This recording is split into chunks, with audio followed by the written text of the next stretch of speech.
Oh, I'll turn TTS on while we're playing this. Oh, I know. Yeah, Kevin Conroy died. The VA of Batman. The VA of Batman. There, TTS is on.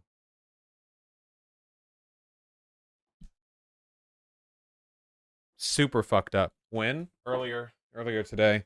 Yeah, that guy's a fucking legend. He's like the Batman, as far as I'm concerned, you know?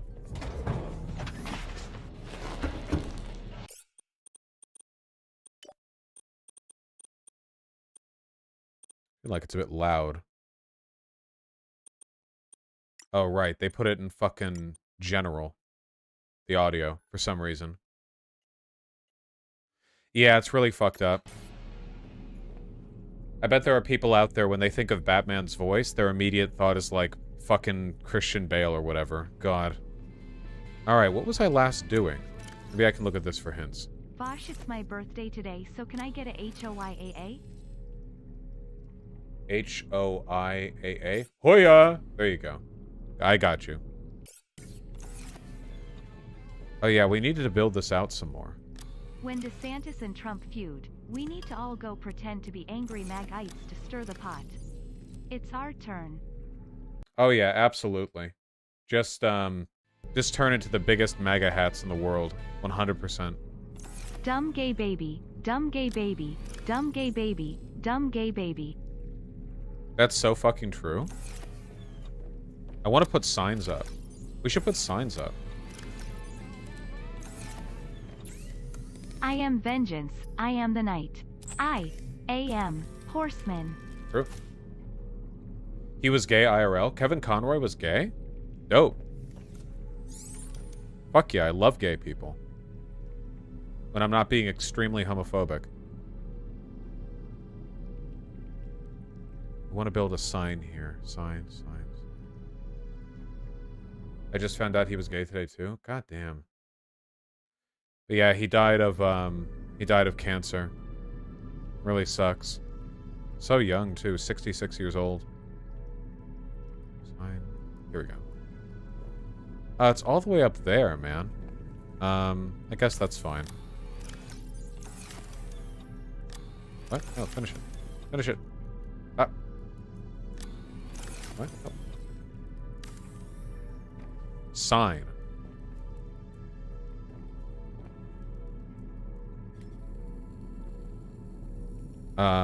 What is it? Titanium? Oh, okay, it expands. Nice. Okay, that's fine. Yeah, I DM'd Vaush, but maybe I have the wrong Discord handle. Oh, hi, Kawaii guy. Yeah, just DM, the head of the server.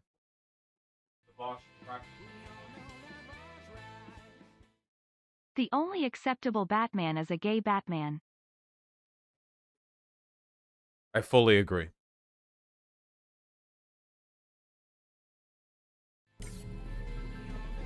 That feel when no server head, yeah. Since you used to be a big fan of Guitar Hero, can you play Trombone Champ? No. Similar to Guitar Hero, but better. I don't want to, but it looks nice. Kevin Conroy's death blows harder than Obama blowing up that hospital.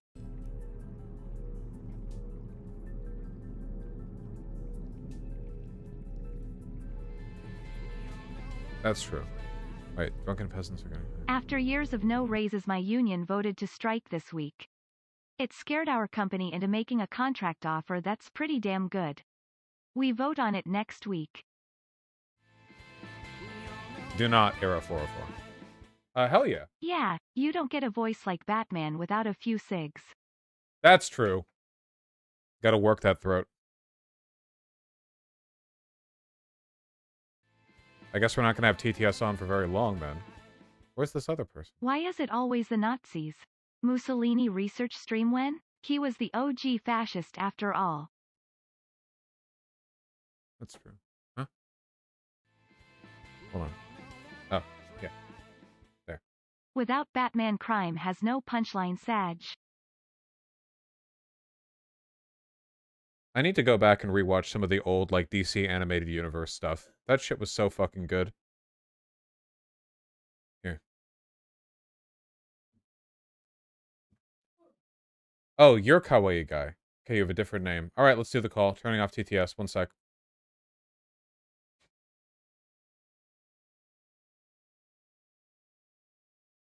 I heard you, Campagno. I'm sleepy. Okay, we're doing a call. Hold on. Oh, hey, can you hear me? I can hear you just fine. Howdy, howdy. Yeah, sorry about that. I think we, Oh, hold on 1 second. No worries. I have you open in a thing. Right. Um, so yeah, I think I sent you, there were two things I wanted to talk about tonight, and I didn't know if you wanted me to reference them because they're kind of old, but the one was about, a tweet, which sounds not serious. I mean, I don't think it is to an extent. And another is about, I guess, a video you linked that I think both fundamentally you're sort of, you have a similar problem where you're basically responding to criticism and saying to an extent that you don't understand why people, I guess, are postured against you. Well, yeah, I remember literally nothing about the specifics of this, so you're going to have to fill me in. Please do so with great enthusiasm. Don't feel like you're patronizing to me. I just have a terrible memory. Hit me up. In what way am I stupid? Oh, no, I wouldn't say stupid. I think we're actually fundamentally on the same team, but I think maybe you're just missing something from your knowledge base. So one of them is about this tweet. You're talking about. I just sent it to you in Discord.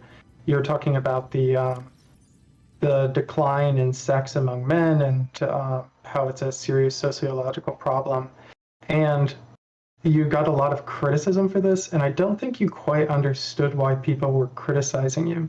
I think people are criticizing you because your framing of the problem doesn't make sense from a leftist or progressive perspective with respect to sex or how we address the fact that men are lonely in the United States.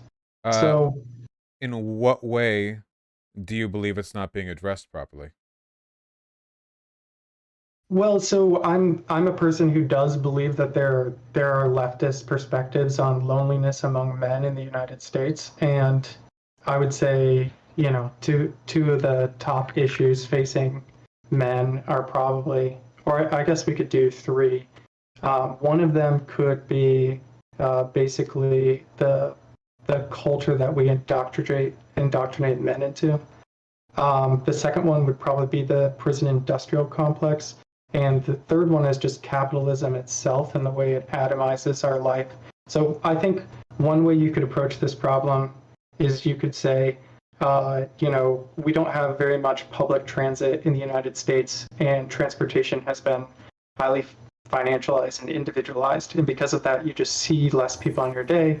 You have like less of a chance to make friends, and you're more lonely. But it's not exactly the framing you take. And I'm kind of curious about how you perceive this and what your feelings are, and what you specifically mean by your framing where you say it's not just a men's problem, it's a progressives problem, and we all need to address it. Because I think that, basically, I think that language makes people really nervous because if you're talking about capitalism, okay, but if you're talking about toxic masculinity, there's a history of men making managing their emotions women's problem, or like something else for women to, I guess, deal with.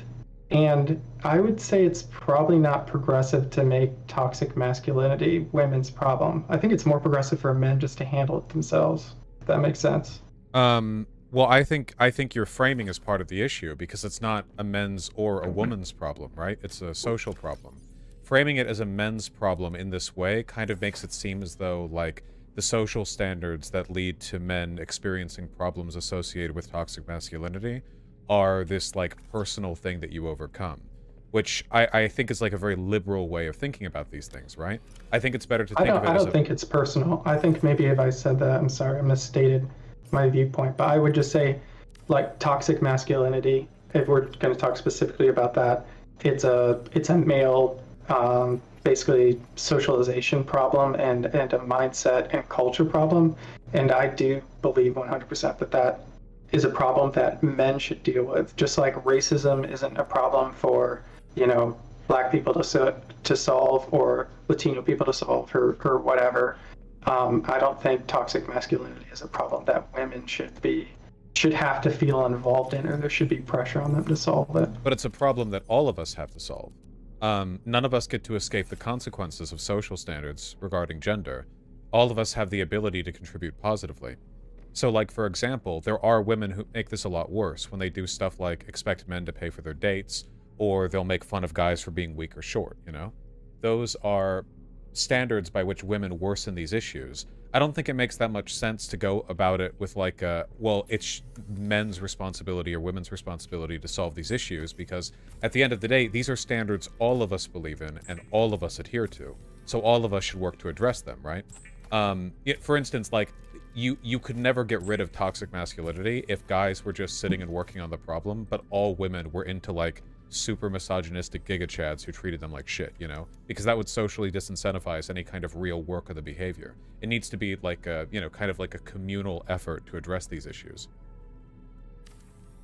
So, with respect to women's behavior that is contributing to toxic masculinity, I would say that maybe like in the broadest sense, it's worth saying that that's a problem. But it seems a little bit like focusing on the yard browning while the house is on fire. There's a serious problem in the male community, especially when you look at some of the sort of patriarchal and toxic systems that we involve ourselves in, with indoctrinating each other with sexist and hateful, like homophobic, antisocial behaviors. And yeah, I agree. Okay, women might contribute to that a little, but is that really the heart of like what keeps toxic masculinity flowing through the veins of American men? Well, the heart of it is that it's a communal thing, which is why I would never say, like, this is, like, any men's or whatever. Like, we know this because we wouldn't do this in minority groups, right? For instance, there are specific issues with, like, black toxic masculinity or black homophobia. I don't think it would ever be fair to tell a gay person, like, oh, you can't say anything about it because this is, like, the problem for black people to solve or whatever. I didn't say that women can't say anything about toxic masculinity. It's actually this frame. I have a problem with this framing, and I think I'm not saying it actually because I think I can convince you or anything like that. I think that would be pretty narcissistic. I actually thought maybe I could help you understand why people have a problem with your framing, if that makes sense. I think the reason why they tend to is because they're cucks. That's my framework. You know, I stand by that, I think. It's not so much... you think the reason that they have problem with your framing... Wait, your microphone just shifted. Was that intentional, or was that a computer issue? Your mic just changed. Is it working still? Oh, there you go. Okay, for a moment it sounded like you were using a mic that was way closer up. Yeah, okay, sorry. I didn't mean to cut you off. I'm sorry about that. I just got a new computer. It might have little hiccups. But, I get that, yeah. So, reason that people have the problem with your framing is because they derive sexual pleasure from watching people have sex with their significant other? Possibly, but no, I didn't mean it in a literal way. When I say, like, I think they're being cucks about it, what I really mean is, like, I think some people, I guess you might call it, like, the politics of sensitivity. I feel like some people are really, really, really concerned with the optics, or, like, the implied politics of, like, well, maybe men have problems too. a lot of the negative response that I got were, let's be clear, just people really offended by the idea of treating men's problems seriously. A lot of people were just really, like kind of taken aback by the idea that men should have their problems be taken seriously. And I think that I don't think that's true, honestly. no, I And did no. There were I could be a lot wrong. of people I being could be really wrong. weird about that. You know, like really, really weird. But like what I see, so I see leftists talking about prison and the prison industrial complex a lot as a men's issue. Um, no, I'm sorry. That's probably not the direction I want to bring it in. I think the problem with the framing maybe is that there.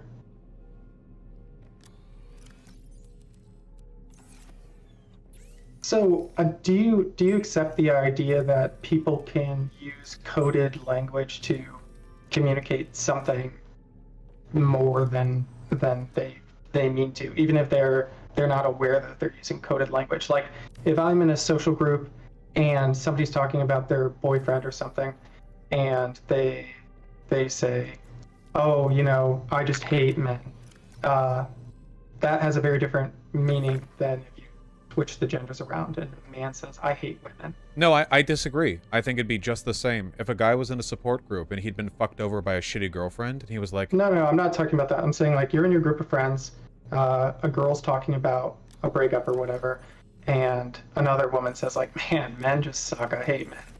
And the social impact of that statement is different than if you were in the same group, but a man's complaining about his girlfriend, and another man says, "Women just suck. I hate women." no, I don't think those are different. Why don't you think they're different? Well, you know, even look, we live in a society. I mean, in both cases, men and women, especially heterosexual men and women, are going to have varied and oftentimes negative experiences with each other. And it's going to, you know, people are going to express that frustration with behavior like, oh, women, or men, or whatever. But I think that's normal, you know? I think it's okay for a woman to do it. I think it's okay for a guy to do it. I just don't think that it should, like, substantially inform your political biases, you know? At that point, like, you've got another issue, you know? But there's information being delivered in that statement. I mean, I don't want to go too far down this road, but there's information being delivered in that statement that's beyond what maybe is in the literal dictionary definition of the terms. Like a more extreme example is if like let's pick a different example. Like I think if somebody said girl from LA, what kind of like maybe what are some pictures that come up in your head? Do you mind if we play this game for just a little bit? Probably, like, vapid Instagram model? Okay, so what do you think if someone said like white girl from LA? Probably vapid Instagram model who likes Starbucks. Probably pretty much the same thing, I think. When I think girl from LA has some like serious race issues when it comes to like redlining. So when I think like girl from LA, I think the girls near where I grew up in LA, and a lot of them were like prissy white girls, you know? Yeah, okay, great. So what if somebody said like Mexican girl from LA? Short with a fat ass. Not so much the Instagram type, because a lot of the Mexicans in Los Angeles are either first-generation immigrants or the descendants of first-generation immigrants and are too poor to be locked into the same social groups as the aforementioned white girls. Okay, I think that this is all I mean by coded language is that we have pictures in our head. I think a lot of times when you say like girl from LA or white girl from LA, people think like Valley Girl or like Instagram model, but if you change the race, it conjures up a different picture in your head because there's societal context for that. I guess in this case, it's like it's heritage, and that's all I mean about the statement of like coded language of someone saying like, "Oh, I hate men," or versus like, "Oh, I hate women," is that there is some extra meaning there, whether intentional or not, about what could be the meaning behind that statement. Like when a woman says, "I hate men," you don't have to immediately like worry that much about their misogyny, or whether it's like a social threat, or there might be some bias there, because it's just not something that's is very common. No, I disagree fully, actually. The real difference here isn't whether or not there's that implicit message or that bigotry. The real question is that bigotry socially meaningful? Now, I would absolutely concede that misogyny against women is way more of a social problem than misandry against men. I would fully agree with that. But in an interpersonal situation, you know? I think, like, sort of casually saying, oh, I hate women, and oh, I hate men, are essentially the same statement. There are tons of women who hate men. The only difference is that we don't have, like, an institutional bias towards misandry the way we do misogyny.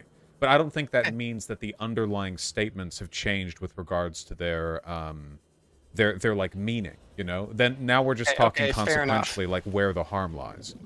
Fair enough, but maybe that was just a bad example. It's a little bit hard because I'm trying to come up with them off the cuff, but maybe the one with girl from LA versus, you know, Mexican girl from LA, you can understand how even if you say like white girl versus Mexican girl, you would have to maybe say like Instagram Mexican girl or like rich Mexican girl to change the image in your head, even though literally the substitutions are just direct white for Mexican or yeah, Jewish I fully agree, and that's something that we all experience. Even the most unproblematic dude in the world is going to have like preconceptions loaded into their understanding of statements and what they sort of fit into any given set of, you know, demographic modifiers. I fully understand that. I don't disagree. Okay. I just think the statement that like men, like that it's a social problem that men aren't getting their dicks wet, you know, I think that's like a wholly defensible statement. You can read like implicit misogyny into that. There are people who will say, you know, why aren't men getting laid? Maybe women should put out more, or some shit like that, you know. But I didn't say that, and I was pretty clear in the you know, the full body of my tweets, and certainly in my follow-ups, that no, this just means it's a social issue that affects like alienation with men. It doesn't mean like women have to step in and fix it or anything. It's just sort of concurrent with broader social issues, and I think it should be taken seriously. So you think, I'm sorry, can you trace me through the thinking here for a little bit, because I was going to just talk about, you took it in just a slightly different direction. I guess I was talking about why people might find this problematic, and I was going to say there's this specific framing, but Warning. 30 seconds. I didn't quite see how that connected to what you just said about your point in making the thread and what clear things you've tried to say. I think that's part of the problem with this for me, is maybe I don't 100% understand what you're trying to say, or maybe people don't understand what you're trying to say. Well, would you agree that men having less and less sex on average is like a social issue? Because humans want to have sex, right? I mean, not all. There are asexual people and people who aren't ready and people with trauma and blah-de-blah. But the majority of people who are, you know, adults want to be having sex. It's something we enjoy. And if you're getting numbers of like, oh yeah, well like 30% of guys haven't had sex in the past year, that's a lot of guys. I mean, that's 30% of guys even.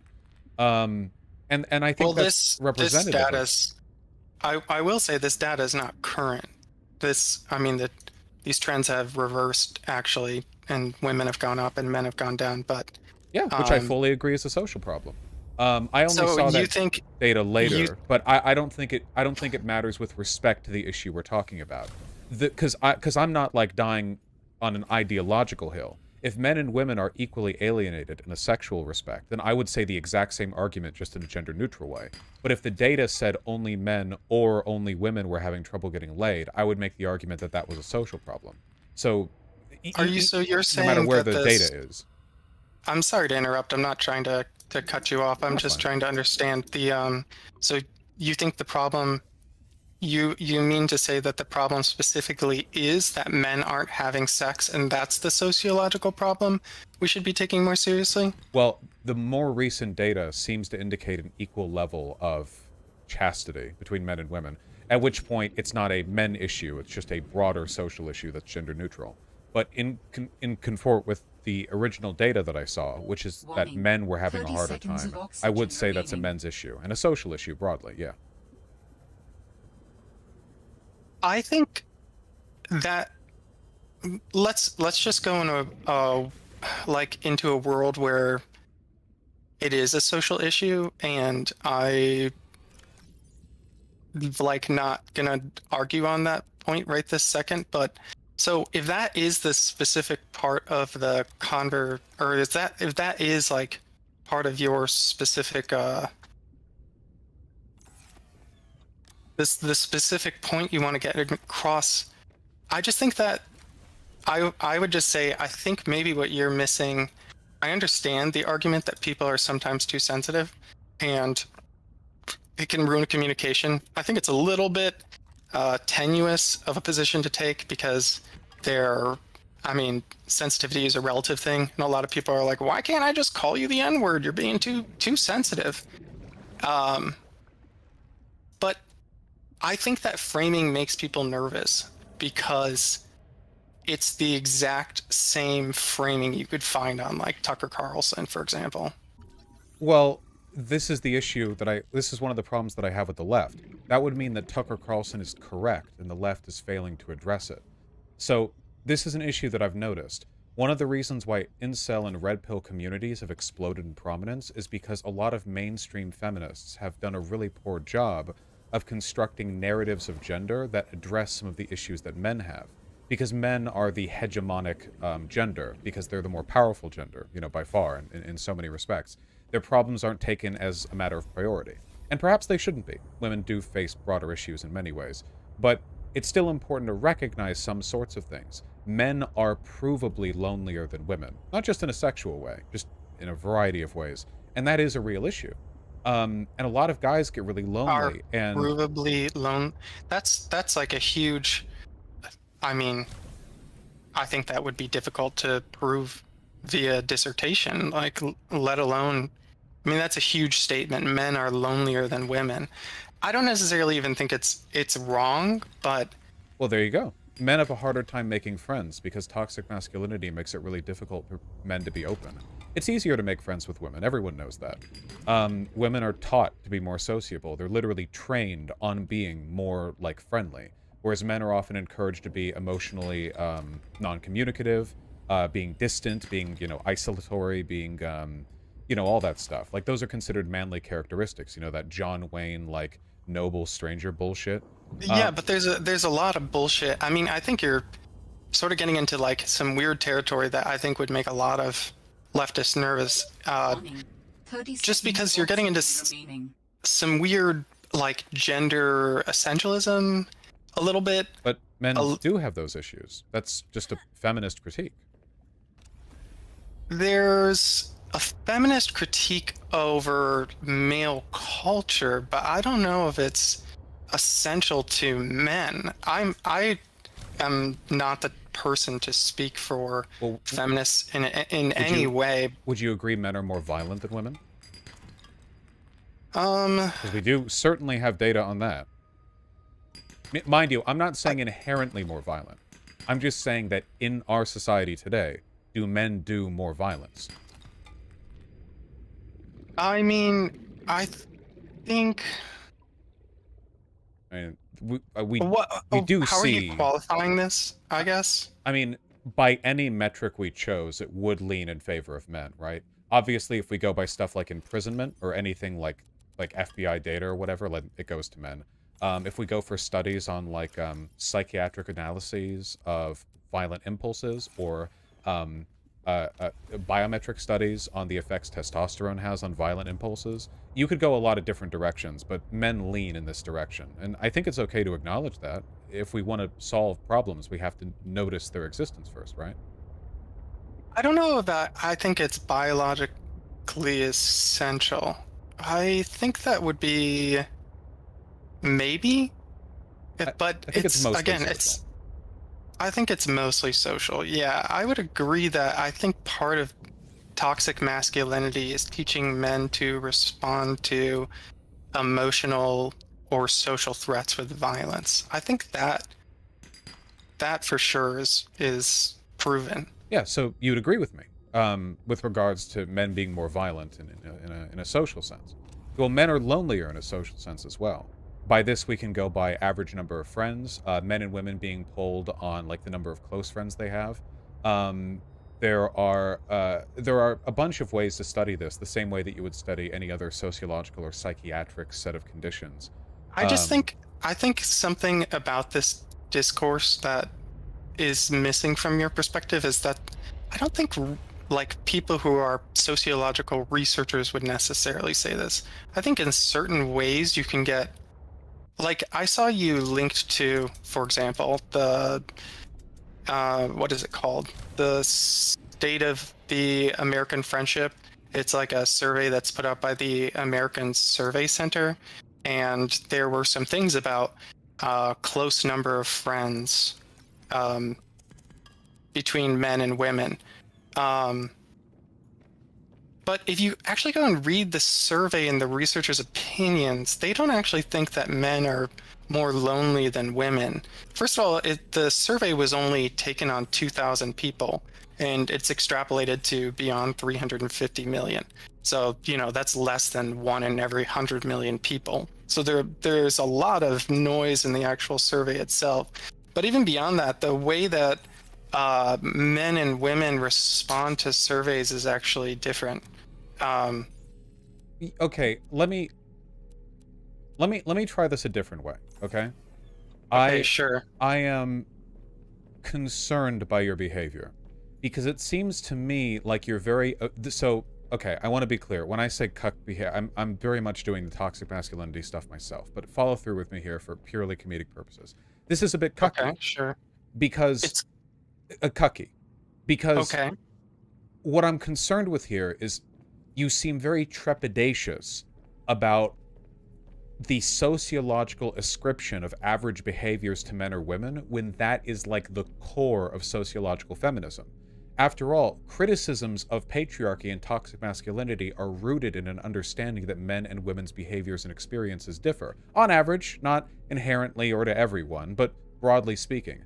And I wonder sometimes if people don't just have like this really like strong aversion to admitting that guys might be shafted in some senses, because they worry that acknowledging that is like that one step down the rabbit hole to conservative politics. But I argue the opposite is the case. Conservative politics are emboldened by the fact that people on the left are really, really like resistant to talking about men's issues. Because then men who do have issues will go to the places where those issues are being talked about, even if it's being done so poorly. And that will lead them to the incel, red pill, Tucker Carlson type communities. Finally, they think, you know, we found someone who will actually address this stuff. And they're wrong, but like, I feel like we could have prevented this. We could have given a better answer. And that starts with like, yeah, you know, there are some issues men like particularly experience, and those can be addressed I without like foisting any issues on women or whatever. I just think like step one is actually,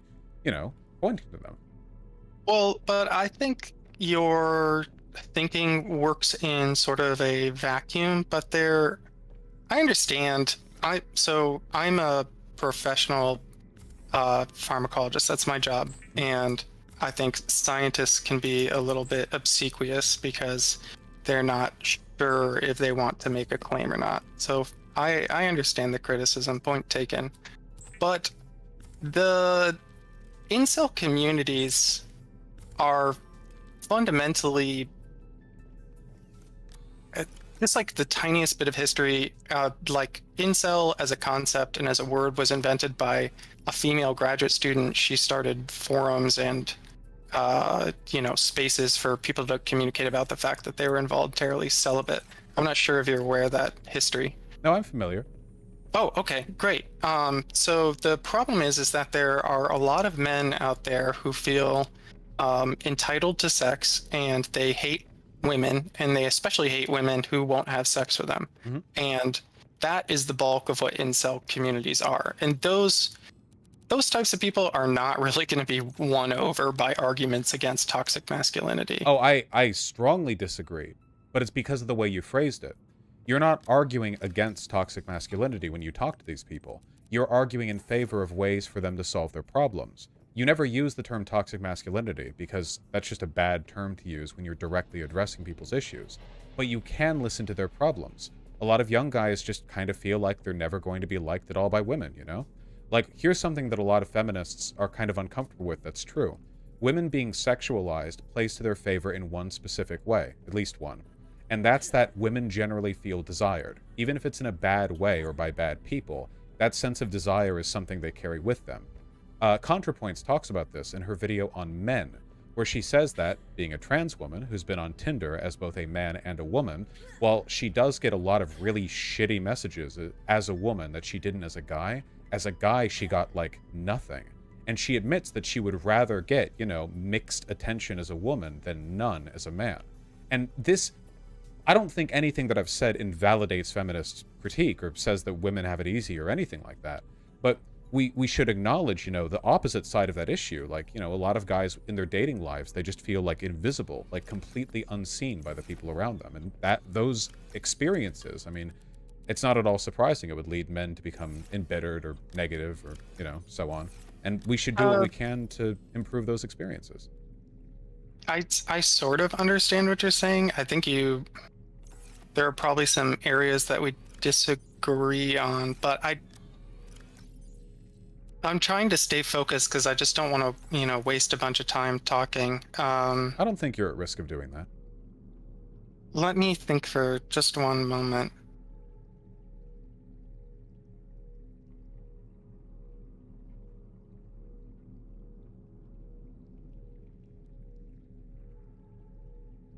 I think maybe when you make small claims, they make a lot of sense and are justifiable. You said that you think feminists are uncomfortable with this single benefit of, you know, being objectified, I guess. And I would just say that framing is so close to even if you mean it purely in the nicest way possible, that framing is so close to a misogynistic view of women, which is you know, sort of women, they take for granted the benefits they get from society because they're pretty, and you know, they can get jobs just because they have a nice ass or whatever. They do sometimes. You know, that's true. It is true, but, you know, that may happen, but that's saying it's true in one instance is different than somebody with a public platform emphasizing that it's true. I agree, but I do qualify my statements. I'm not, like, firing tweets off into the void like men aren't having enough sex and women don't realize how much their beauty gets them or anything. If I was just throwing that out there with no context, then I fully agree that I'd be doing something irresponsible.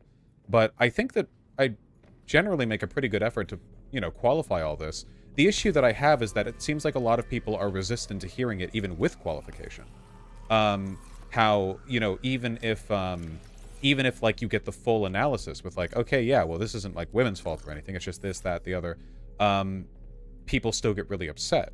At which point, you know, like, well, how then do you even broach these issues? Like, can we acknowledge at all that men have some specific problems? Or is that just, like, taboo? Is it not allowed to even acknowledge that? And if that's the case, that's kind of shitty. I really think it's the framing that's a problem, and it's what's getting people so upset. Like, if you said, for example, you know, men... Let me think of an alternate framing quickly. If you said that...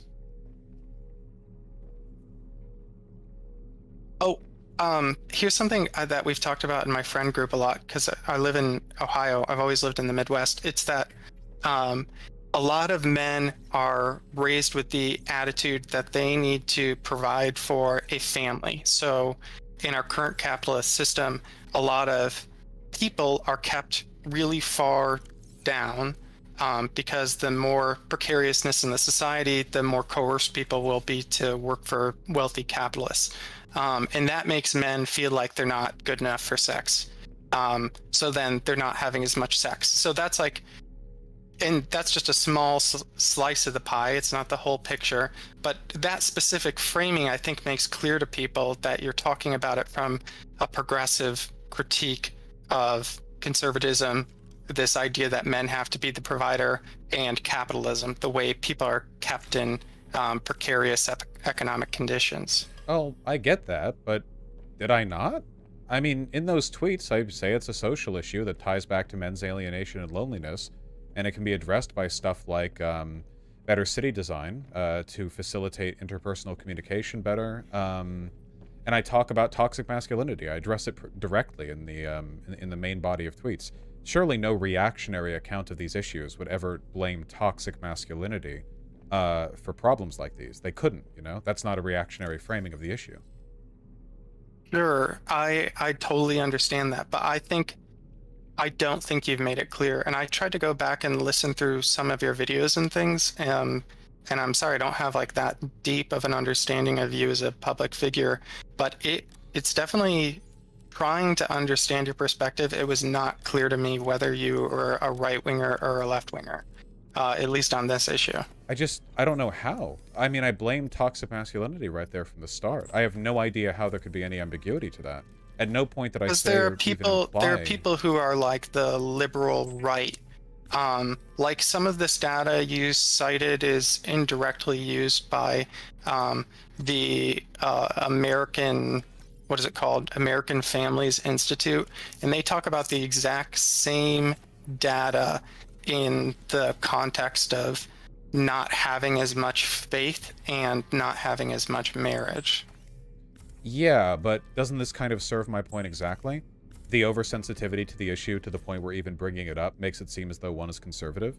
And the fact that just using this data is indicative of my positions. I mean, no. Support... I'm saying I just meant like on this one specific issue, like is bringing up toxic masculinity enough? I'm not sure, because they talk about toxic masculinity in their materials a little bit, but I mean, a lot of times people. This is why I kind of wanted to talk about coded language just a little bit, is that the way you've talked about it, and even in this conversation to an extent, is ambiguous to me. And I can't tell if you're talking to a male audience and validating their, their resentment towards women for not getting sex, or you're talking to a progressive audience about, you know, how does socialism address sociological problems like loneliness. It's just not clear to me. And I don't think it's clear to other people as well, necessarily. But I think that's part of the issue. The hypersensitivity to this topic, to the point where you might assume that I'm a conservative simply for addressing basic and meaningful information from a feminist perspective. It just makes it seem like the takeaway here is like the default assumption is that if you're talking about men's issues, it must be because you're misogynistic. Which comes across to me as really, You want to know what, though? I think you might actually be hitting on something I'm trying to communicate. You're maybe just using it in different words. I do think that the default assumption, like the way that language is coded, the default assumption is that when men are talking about men's issues, what they really mean is how much they resent women and how much they feel victimized by women. And it's unclear to people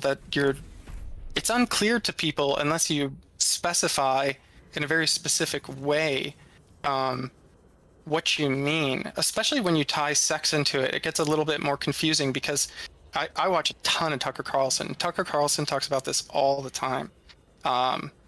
So it comes across as unclear to me. And I think that's maybe what you're missing from your perspective, that makes it seem confusing why people are attacking you. But so I think that's their problem, though. I agree with what you're saying. What you're essentially saying is what I'm saying, which is that the left talks about these issues so infrequently that they automatically assume anyone who is talking about it is doing so from the perspective of the only people who talk about men's issues, which is the far right. But that is a problem of the left. I mean, it is the left's fault. We've ceded this issue to the right. Men are half the population, more or less, half the population. The fact that, like, oh, men's issues? Ah, a conservative. You know what I mean? But you have to define it. What I think I'm missing is that you need to define it from a leftist perspective. And toxic masculinity, sociability, Tucker Carlson has never used the word toxic masculinity in his life unless it was part of a screed against the left's war. Oh, yeah. He says it all the time, but just to scree. But Warning. well, I don't know if 30 scree, seconds of if oxygen people say that all over remaining. the country, but just to like yell and scream and just be whatever. But I think the left talks about this issue by talking about the prison system, by talking about capitalism, by talking about racism, sexism, exclusivity, and the way that divides us, by talking about the way that men are manipulated to the right, and the way that makes us feel separated or isolated. I think that's the perspective and the framing that a leftist uses to talk about this. And you've used the perspective of partially, Getting a pussy. little bit. Yes. And I think that perspective makes Calorie people intake recommended. that the coding of talking about it from that perspective is fundamentally confusing and like a little bit repulsive to use without qualifying it in a very specific way. But I mean, how's it I'll- repulsive? People like pussy. That's not. I don't think. I mean, not to get all in hysterics over this or whatever, but we shouldn't.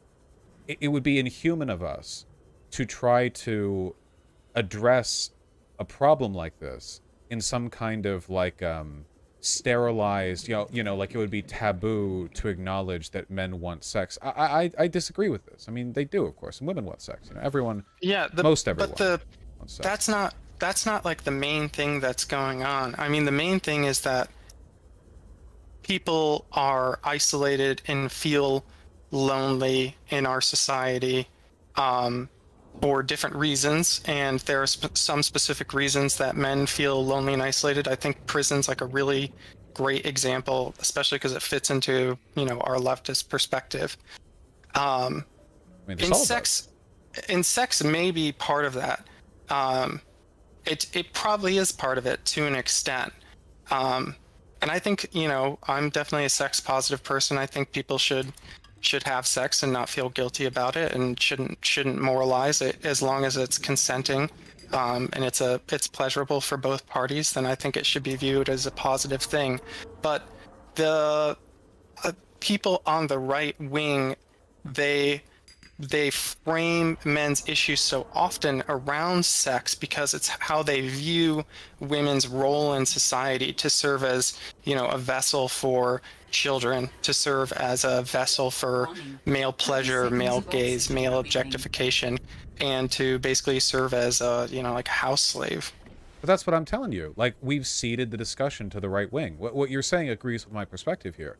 We've given them the sole ability to talk about stuff like, men's sexual... To be clear, like, women's sexual lives are addressed in a feminist perspective all the time. Like, there are entire disciplines of academic, collegiate feminist study that specifically address sex from a feminist perspective, That's like a very, very, very much like a well-trodden bit of territory. So to go through that, and then it's like, okay, well, yeah, you can talk about that, but it would be reactionary to talk about it with, like, guy's perspective. I just don't get it, Stuff like that's important. Do you at least understand that maybe just hearing my perspective, hearing that I'm not like, I hope I don't come off as unhinged or something like that, but I mean, like, does hearing my perspective maybe like make you think of a way in which that this can be addressed that's more immediately appealing or catered to men in a progressive way, if that makes sense? Well, my issue is that I don't want to make that change, because right now talking about men's issues in this respect is such a taboo subject that I would be asked to tiptoe around it as you are asking me, like, okay, well, there are collegiate studies of women's sex from a feminist perspective, but like with men, you need to like qualify it in this way. I reject that. I think it would be far better. But a feminist perspective is a perspective about equality between men and women. And it's like an anti-patriarchal, anti-hierarchical perspective. That's what I'm offering. It kind of sounds like you're offering a perspective from like a Meninist perspective to an extent. No. I don't think that's your intention, but I'm just talking about it from men's perspective. It's not any less equality oriented because it's being done from a men's perspective. Feminist egalitarian literature is often done from a women's perspective. I mean, there's nothing wrong with doing it from a men's perspective. How do you think incels hear this message? Do you think it pushes them towards progressive ideology? Yeah, absolutely. Because they see, trust me, I've gotten a lot of emails from people being like, I used to be in the incel or red pill community, and hearing you talk about X or Y. I've done a lot of videos on loneliness and men's issues because nobody else on the left does. And a lot of them really just want like answers for their issues. A lot of guys are really lonely, and they're kind of getting like a bum deal with a lot of the social standards we have for beauty and social acceptance. And they know that, but like they don't know how to politically channel that. So they go to the sources where they can get answers. And often that just ends up being the right. And, you know, I think I can give a better answer than those guys, but we need to talk about it. And we need to talk about it in ways they care to hear. And that means talking about pussy. Guys like pussy. Some guys, not all guys, don't want to generalize. But, you know, you want to talk, like, how do you get the ear of the incels? Well, you don't sit them down for a lecture on toxic masculinity. You talk about, these serious issues, the straight and narrow, and you do it, you don't patronize to them. And hopefully that works. I think it's a little bit like catering your... I mean, I'm glad you've moved some people out of the incel community, which is essentially a community about misogyny, and maybe move them towards a leftist perspective, but maybe the emails are flavoring your perspective a little bit. And I mean that respectfully. I'm not trying to be down on you or anything. Sure. Keep in mind, though, I do have a pretty large community. I'm in a good position to assess the anecdotal evidence I have at my disposal, right? Sure. You probably know better than me. I just wanted to qualify that. But there's going to be a group of people. I mean, you can see them down in like the comments under these posts on Twitter. A group of people who are right-wingers who see your message, and what they're hearing, what they're perceiving because of like the general societal coding around this thing is that, oh, look, even the leftists agree. Yeah, that's good. That makes us look sane to them because it makes us look insane. That does not move the majority of those people to the left. I mean, like, not with one tweet, no. Not with one tweet, not with 1,000. Like, I have, you know, there must be hundreds of people in my greater social network here I've lived in Indiana and Iowa and Ohio, and the people who are the deepest in these circles, you can show them 100 things that appeal to them, and it just gets them deeper and deeper in their hole. Like there's this concept that the what is it called? Anti-Defamation League talks about, called keystoning, where one of the best ways to change people's opinions is to show them that they've been lied to once, so they change their sources of information. I don't know if this is sort of validating their framing, so I don't know if it exactly encourages them to move on. Well, the first step, if you want to change people's minds, is make sure that they trust you as a source. You know, the convincingness of your argument is almost irrelevant on first contact. You want to give them a reason to listen to you. And one of the best ways to do that is to be the reasonable opposition. Most leftists won't even talk about men's issues from this perspective. They're repulsed by them. A lot of people on the left, let's be real, hate men. Unfortunately, this is a criticism levied by the right that is true. I don't think it seeps that much into the academic side of things, but interpersonally, we tolerate a lot of misandry in our community, which is unfortunate. Not a huge systemic problem, but it's not great. And oh, sorry, I hear echo on your side. Do you have earbuds in? I do. I'm sorry, did it just start? The echo just started, yes. Oh, okay, let me turn it down. I think I'm slightly deaf, so I just have to turn up my headphones, and I think it's literally picking it back up on the mic. That's impressive. Sorry, I didn't mean to stack you there. No, it's okay. Anyway, you pose yourself as like the reasonable opposition, you know? This is one of the reasons that people like Dave Rubin have been able to be so successful Tim Pool especially, man, a lot of people like that. You know, it's the way they come across. There's this effort to be like the, oh, I'm not a this or that. I'm just a reasonable bloody-blah, you know? People are vulnerable to those narratives, and in this case, it's a correct one. I'm not grifting. I am totally open to talk about men's issues, and I'm sympathetic to men's issues. So what happens often, in my experience from what I've seen, is that I will talk about these issues in a way these guys have never heard from a lefty before. I'll say it flat out. Some women are bitches. And again, you can chafe at the language, but this is tautologically true. Were it not, 4 billion aren't, of course some women are. There are some behaviors of toxic femininity that are really irritating. Yeah, men get a raw deal in some senses. But and these are true things. And once you lead them in with that, you give them that knowledge, yeah, the left isn't like delusional. We can acknowledge this. We can talk about this. And once you can start having that conversation with them, you gain the ability to start winning them over on the bigger issues. And that's what I make an effort to do. You lead them in. Yeah, I am a leftist who will talk about how like men are kind of fucked in dating. Like, yeah, I will talk about how like men are shamed for their appearance and height in ways that women aren't, and that can fuck them over, and it really sucks, And now, hey, do you want to hear about something called like toxic masculinity? It doesn't mean you're bad. It doesn't mean masculinity's toxic.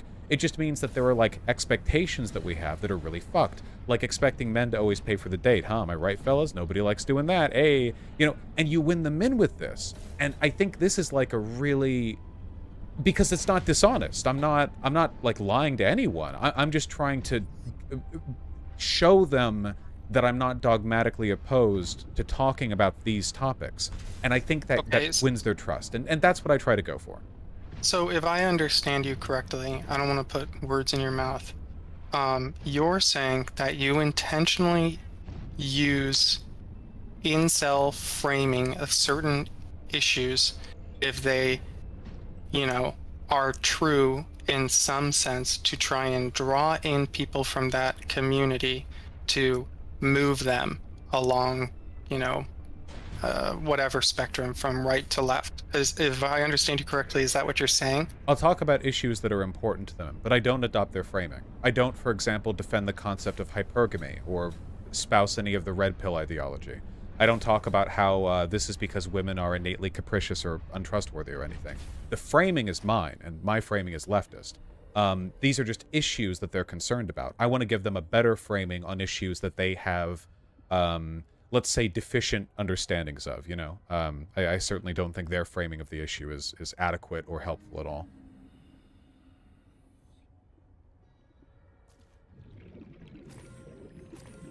Okay, I think we understand each other, and maybe if it's of any use to you, I hope it makes some sort of impact, that this framing is the reason people react the way they do, is because this kind of framing, and I guess even just adopting, I think what you're talking about too is some language appropriating some of the language of the incel community, using it to mean a different thing and a different way to try and attract them. I think that type of thing, I think you understand why I think it could make people nervous. I mean, I get your initial I just want to say, though, really quickly, I just want to say, keep in mind, I'm not adopting the framing, only truthful points on some issues of men's experiences, If I was on Twitter just saying women are bitches or whatever, I get what I get there, but I don't do that. I don't think people on the left should be lambasted for saying the true stuff, though, like the negative experiences that men can have, specific to their gender, or at least associated with it. Just wouldn't be surprised if your pipeline occasionally even works in the backward direction, though. I mean, that's a topic for a different time. But that's where we disagree, because I think that as a man, all men already know what I'm saying. That some women are bitches and capricious and liars. And that, well, of course, obviously, everyone is. That there are experiences that men have that are specifically kind of fucked, and how, like, men's appearances are judged in ways that women's aren't, and so on and so forth. I think most men know that. Talk to a guy who's under 6 feet tall and ask him how he feels about women and their standards of men's height. And you're going to see him try to choke back tears, Men get this already. The left just won't talk about it. So men on the left have to pretend they don't experience these things, because if they do acknowledge them, they'll be ousted from their progressive communities. And men outside of the left think people in the left are insane for pretending these obviously true things aren't, you know? Yeah, it just seems like some weird framing to me, because I like, if we just talk about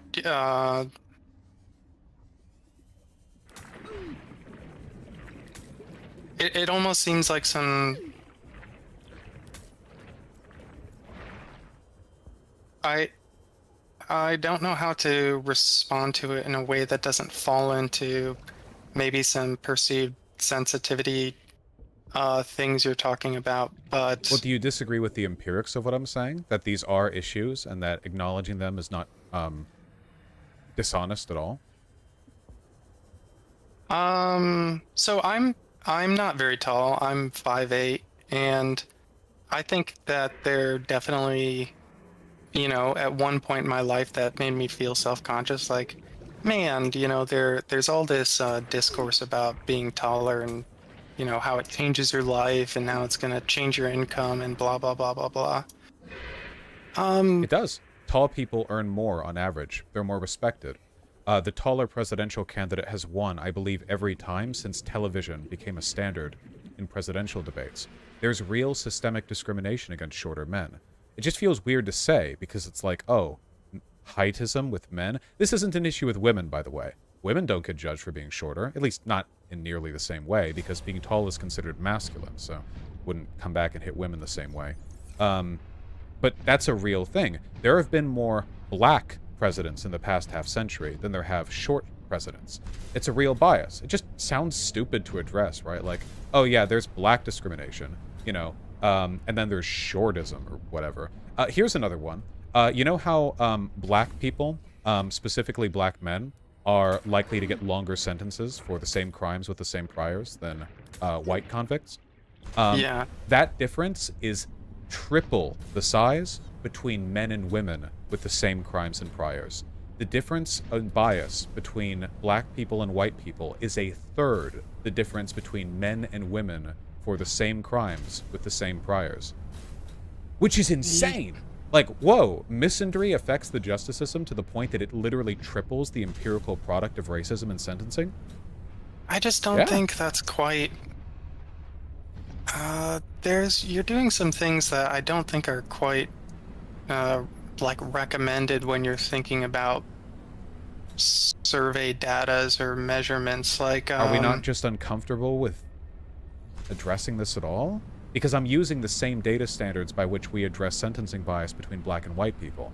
So if we disregard the misandristic difference, we have to disregard the racial difference.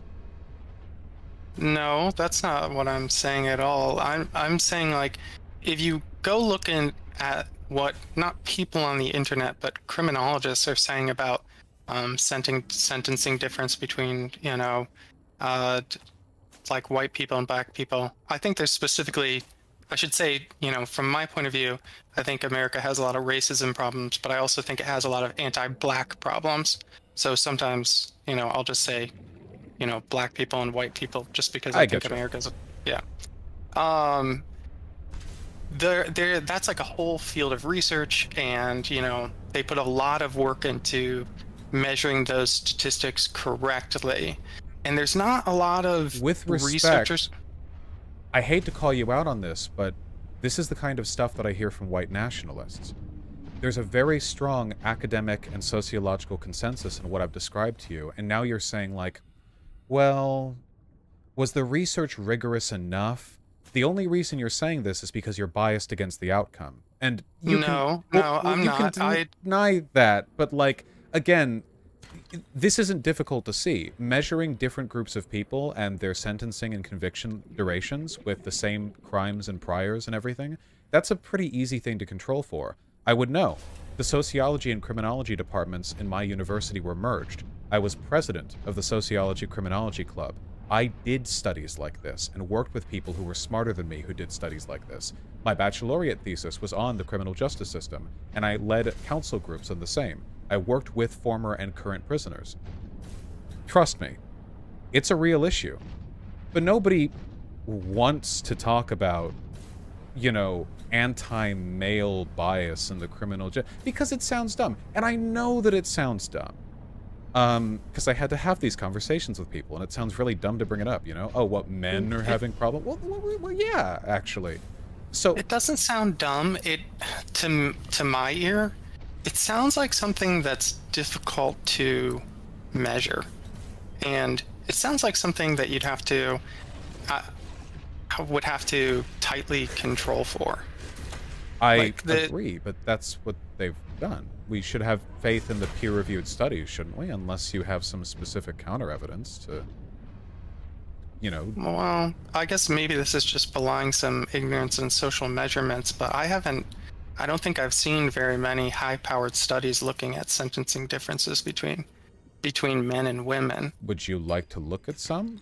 Because again, I don't mean to be dismissive, but you're rejecting something of which you have no knowledge, right? Like, this is an anti-intellectual reaction. This is a subject you don't know about, which is fine. I don't know tons of things, but your innate response to it is like, well, I think that it's difficult to measure stuff like that. Well, sure, no, the especially the way I'm verbalizing it, the skepticism I'm expressing is unfair, because it's not exactly skepticism searching out some sort of greater truth. It's just skepticism. But is it that difficult to imagine?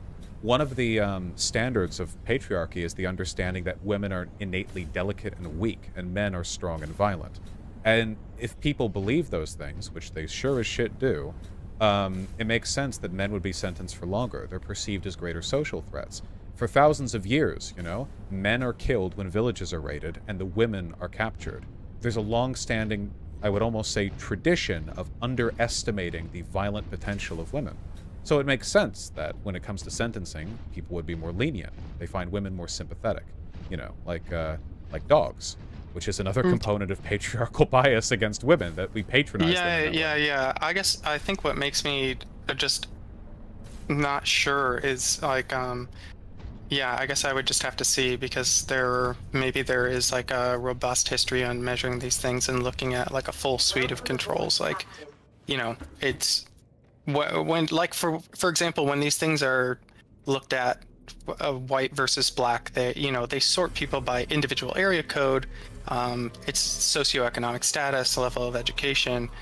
There's like a lot of work put in to make sure you're making an apples to apples comparison, and that's all I'm curious about. I don't want to, you know, sit and pontificate on something I've never seen. That, you know, I'm not an idiot, so. But are we not sitting and pontificating? Yeah, sure, but I mean, it's something that you're more knowledgeable about than I am. I mean, it'd be idiotic for me to just sit here and tell you my thoughts on something that I'm ignorant of, or at least, I don't know, I think so. There's I believe it's well studied enough that there's actually a Wikipedia article on it. I didn't mean to get in a debate on that specifically. It's kind of tangential to what we're talking about broadly. Yeah, sure. I only Absolutely. wanted to point out, like, you know, I think you've kind of demonstrated what I guess what I wanted. You've fallen into my brilliant trap here, which is that people are innately uncomfortable addressing men's issues, you know? Oh, well, I think that maybe the study wasn't done properly, or maybe this is difficult to control for, or such. Well, you didn't know that. You couldn't have known that, but it's what you went to first. So, and I don't think this is just a you thing. I just think, like, we're, as leftists, we're very conditioned to reject people who jump up and say, like, oh, what about men? You know, because 99% of the time, the people who are jumping up screaming, well, what about men, are like huge pieces of shit. I don't deny this at all. Well, and there's a lot of bullshit science on the internet, honestly. So, I mean, pharmacology is my specialty, and a good 70% of the time when people are quoting something, they're quoting like the minority's opinion on the research. I mean, COVID was like this times 1 million. They're quoting the minority position on the research, and it's just like not even properly done in the most basic aspects. So it's like my immediate reaction when encountering something that I'm not familiar with on the internet, to just be a little bit like more skeptical than I normally would. But I mean, I do admit it does sound ridiculous on its face to talk about men's heights, and does it really have an effect? I mean, I'm sort of, my base reaction is I'm a little bit skeptical. I would say maybe some, but also something that's just intrinsically difficult to measure because height is so tied to so many other things like, your nutrition. And we know that there's a mechanical link between, nutrition and people's ability to be successful in life. So when you quote it to me, it sort of rhymes with the way that right-wingers read 1/16 of a study, quote out the minority's opinion to come to a conclusion that the authors didn't even, consider valid, if that makes sense. But the authors consider my positions valid. Again, it's not meant to be a study roundup, but there are certainly studies on the effects that height has on people's perceptions controlled for other things. Likewise with a variety of characteristics that are more or less specific to men. There are plenty of other things that are more or less specific to men. For example, being the victims of murder. The overwhelming majority of murders are committed between men, usually in gang situations in inner cities, which is, of course, a product of the, sort of gendered bias and the kinds of people that gangs send out with guns. I don't think that's quite true. I would speak to, just as somebody who does some reading in criminology, the majority of murders, especially in the United States, are random acts of violence. Or maybe by murders you don't mean homicide. No, I mean, when you take a look at the murders in the United States, a significant percentage of them come from gang or gang-related violence. It's not always literal gang hits that are being put on between groups, but oftentimes it'll be something adjacent, like the social conditions caused by poverty and gang violence in an area lead to conflict, or people are afraid that other people represent some kind of implicit threat to a territory, so they act to preemptive violence. I mean, there's a million ways that it could play out. That might be true, but the majority of homicide, or I should say the plurality of homicides in the United States, they essentially boil down to arguments. People get in arguments and then, often it gets between heated and they men, kill each other. because men are aggressive, argumentative. Men are at greater risk of violence in that respect than women are. Obviously not in all respects. There are certainly ways in which women are subject to disproportionate amounts of violence, but that's the key difference, isn't it?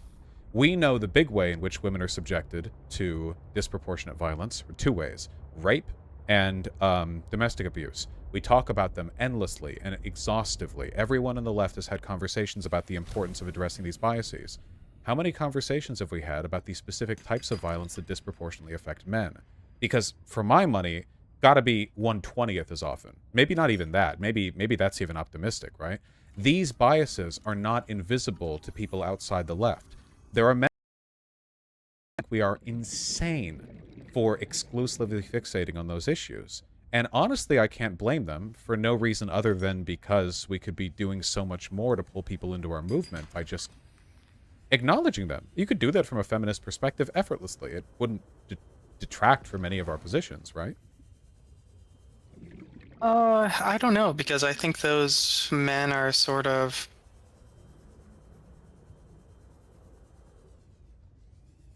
They're missing a piece of the puzzle that I don't know if they'd readily absorb.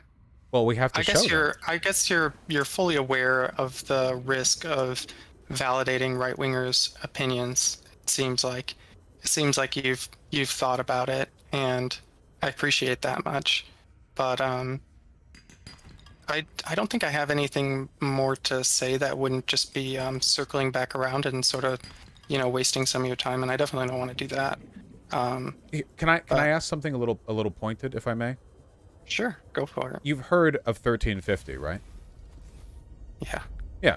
So it's the idea, the FBI, and of course, it's not a fully accurate statistic, a million ways to measure it. Some people say it's 1352 now, whatever. Black people responsible for violent crimes, la-di-da, And this is often cited by very racist people, usually apropos of nothing. They'll just sort of drop it there, like a shit in a public pool. They don't really analyze it. They want people to sort of do work intuitively on the number, Oh, well, if there's a disproportionate amount of violence being committed by one group, that must mean... And they hope people will arrive at racist conclusions. Now, yes. Of course, with any analysis of the number or of socioeconomics, you can arrive at extremely left-leaning explanations for that disparity. Racial bias, redlining, socioeconomic disparities, a million things, criminal misconduct, police bias. There's so many ways you can go at that. However, one thing that I've noticed is that a lot of people on the left, when they hear somebody say 1350 or whatever, they'll freeze up and they'll deny it and they'll get uncomfortable with it. And when they do that, they're validating the right-wingers who brought it up, because that's what they want. They want people on the left to look like we're running in fear of the truth. They want people on the left to be unable to respond, to have to shroud our eyes to avoid actually acknowledging this horrifying truth. You know, they want it to seem as though it's a defeater. But what you can do is lean into it. And you can go, oh yeah, 1350. Do you know why that is? Which they never expect, of course. They never expect to follow up like that. They might say something smarmy like, black culture or whatever, but they're not ready for what comes next. And then you break them apart. You destroy them. You break all their limbs conversationally. Because if you're well studied on it, you can now provide like 87 explanations for it. And the whole time you can make fun of them. Oh, did you not know that? Oh, did you just cite that number without knowing? Oh, okay, well here's something else you might want to know. And you can just tear them to shreds on this, because they never actually know criminology. But in order for that to be possible, and trust me, this is the best outcome if ever you're in a situation where you want to defend your positions. You know, you want to be dominating in that way. Abstemiousness doesn't always work. If ever you are in such a position, you need to be willing to work with the material provided. You can't just say, no, that's not true, or refuse to engage outright. That'll never be enough. And that's what I seek to do with many issues the left wants to leave on the table, including male loneliness, sexual behavior, you know. Even if it gets brought up by opposition, I have answers for it that they could never account for. Oh, you think it's because of hypergamy or because women are capricious or dishonest? Let's talk about that. And then you can go over like a million billion possible alternate explanations, you know? That's the hope. Sure, I understand. I will say, if somebody brings that up, I freeze up because I'm like, this person's a physical threat to, you know, me and my friends and family. Oh, yeah. Well, I do my work online, so, but no, for sure, yeah. People like that. Anyone who would bring shit like that up in person are fucking lunatics anyway, so, yeah. Yeah. I mean, so, and again, not to put words in your mouth, so you're saying that when you say something that's validating to, it's like you're saying 1350. That's how you imagine the analogy? My strategy is to never attempt to win out over a reactionary's argument by pretending the truthful things they say aren't true. The 1350 isn't false. Again, it's complicated, but it's more or less true. What's false is the implication. So you fight the implication, not the truth. If men are lonely, or if men have trouble with women's behavior, or with having sex or whatever, don't fight the fact. The fact is true. You'll just look delusional if you fight the fact. Fight the implication. Okay, sure, men are lonelier. So why do you think that is? And they'll tell you something about like the red pill or blah blah, you know. But you can give a better answer, because you and I are leftists, you know. We have the distinct advantage of being right, which really helps out with the arguments. We shouldn't shirk that advantage by refusing to engage with them. We should take advantage of it. Yeah, I do think you're being a little bit flippant with language, because saying something like men are lonelier, I mean, I think that's questionable. Just like saying 1350 is true, I think that's questionable. I mean, definitely on just like a measurement level, you can see, just depending on how you define crime, it totally changes the question. But sure, I understand what you're trying to do, and I'm not going to critique you for trying to move people towards the left if that's your ultimate goal. I would just, yeah, I think if, based on the way we're talking right now, I think you at least understand what I've tried to communicate, and that's probably good. Do you think, maybe not what I do necessarily, but do you think that the strategies that I prefer are valuable? I mean, do you understand the benefit of being willing to sort of directly engage with this, rather than being uncomfortable with the line of inquiry to begin with?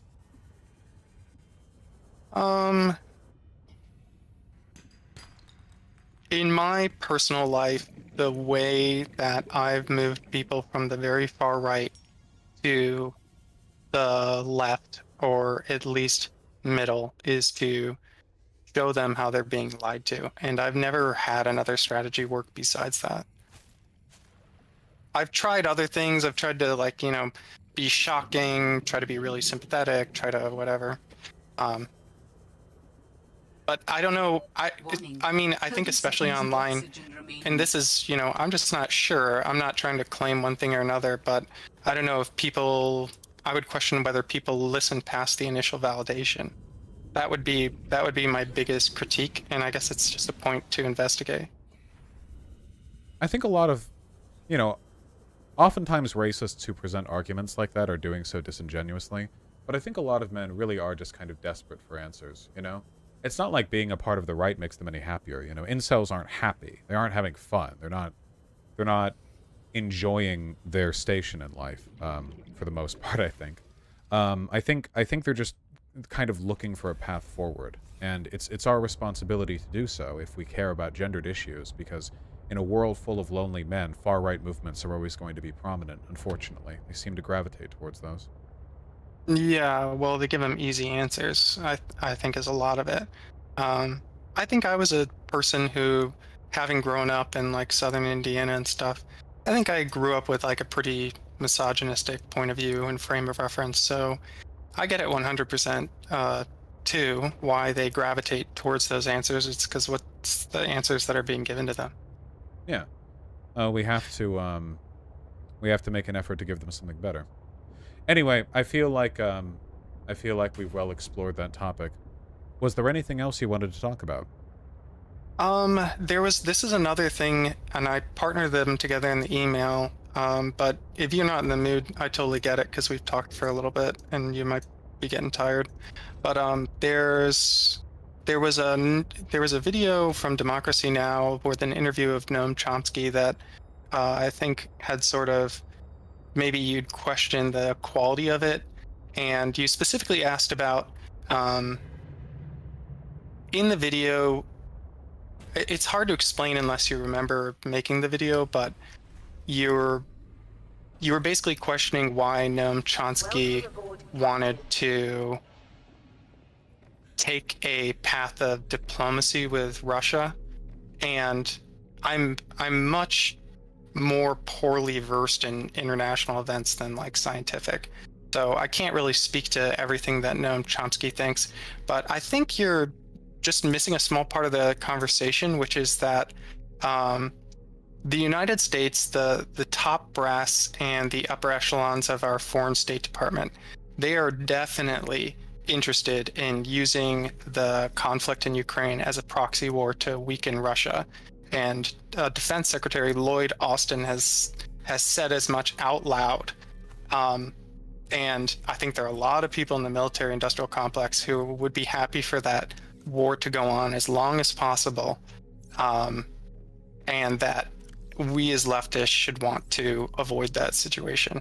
Yeah, that's why I'm in support of giving Ukraine lots of big weapons so they can end the conflict quickly. I think that's a fine perspective, but I think the thing that I think some leftists are trying to communicate, and I'm not talking about the people who are campus who are like, America's bad, so anything that's not America is good. That's definitely an attitude you see around. That's stupid and ignorant.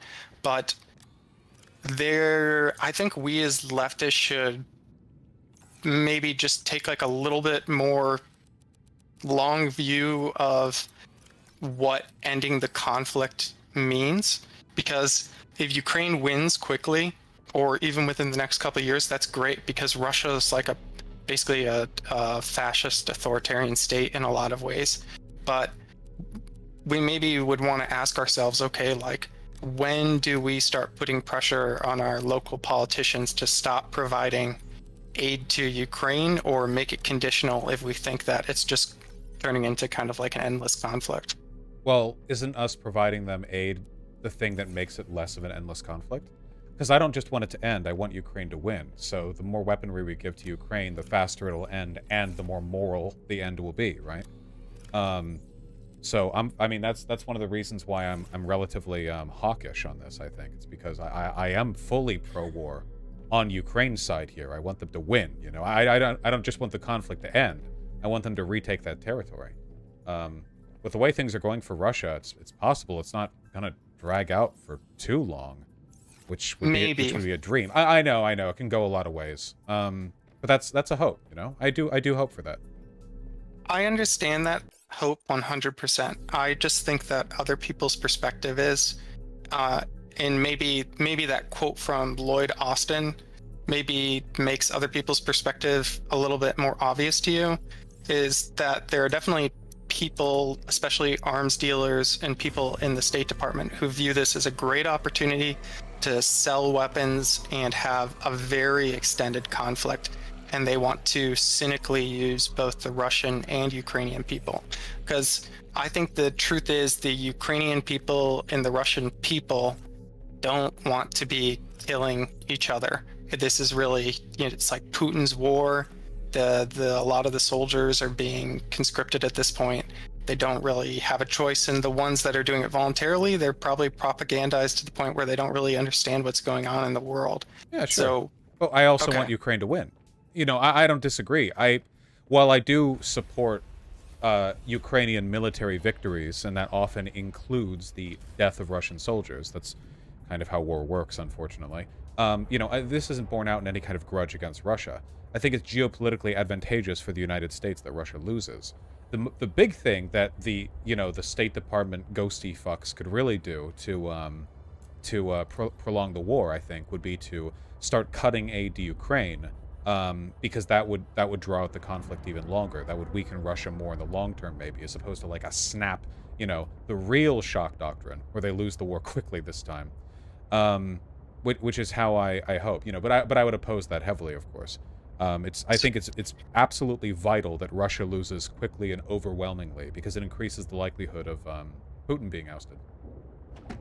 Yeah, absolutely. Okay, great. I think you get it. I think just me as like a lay person looking at war, the reason I gravitate towards viewpoints like Chomsky is that I'm a little skeptical of the State Department's claims of Ukrainian victory, and I just want to see in the conversation people saying things like, but of course if a diplomatic solution presents itself, we'll pursue it, you know, immediately. Well, or Russia is the only one that can really do diplomacy here, right? I mean, they're the I agree, ones who did the because it's a war of aggression.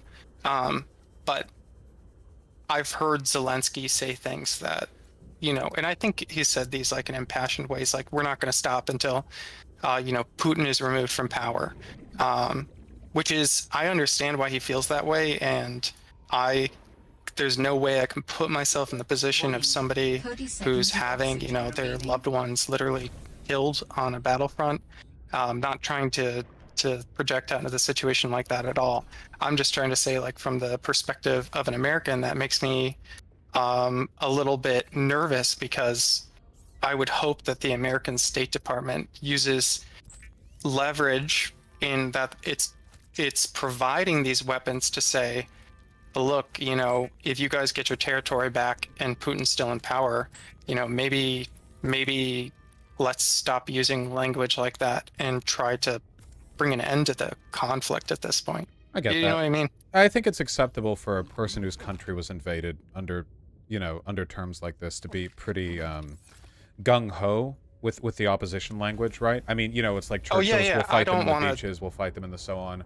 Yeah. I want to be clear, like, there are certainly limits to my support. For example, if Zelensky crossed troops into Russia's borders, I would immediately and instantaneously be, like, incredibly opposed to literally any kind of support for Ukraine. I don't think there's no future down the line where that ends up being like a good thing. You know, this isn't a war of vindictiveness. In the meantime, though, you know, I mean, the ultimate arbiter of peace here will always be Russia, but Russia clearly can't. It won't. You know, it's been too it's so committed to this. I don't think Russia can back down at this point. So yeah, I think from my lay understanding, that's it's too tied up in their authoritarian functioning as a state. Oh yeah, it's so they 100% of the chips have been sunk in, you know. I'm just hoping that Putin does something wacky enough that one of his guys ends up knocking him off a window, before he, like, presses the big red button, you know? That's the idea. Yeah. Can only hope. Yeah, yeah. I get that 100%. All right, great. Well, I hope this felt like a productive use of time, and it seems like we understand each other pretty well on that point. I enjoyed the conversation very much. Thank you. Yeah, no problem. Have a good one. Have a good one. Bye-bye. Bye-bye.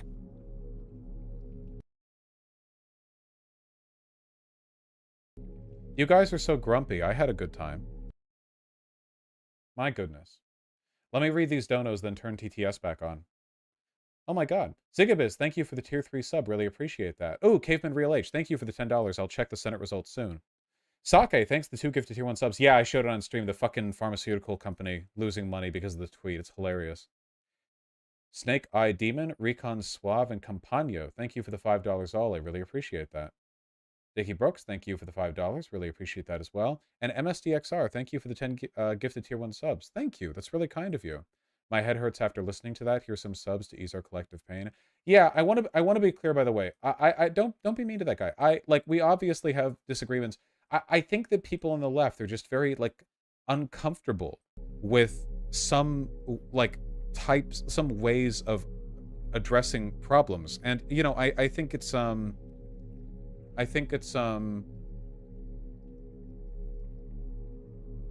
know, it's just a matter of making your argument. Vaush, don't wuss out. Until Greater Ukraine, formerly Russia, is completely decimated and only contains Ukrainians, it is not acceptable. Ah, comrade. Yes, we'll do the best we can, okay? We'll make sure. All right. Prawn suit depth MK1, prawn suit depth MK2. Do we have MK1? What do we have in there? Ash Ketchum just became world champion. What have you done, chat? Yeah, I saw that. That's so cute. And he finally became the world's best. That's super cute. I thought it was cute. I think that's sweet. Wait, we don't even have MK1 in here? What the fuck? Hold on.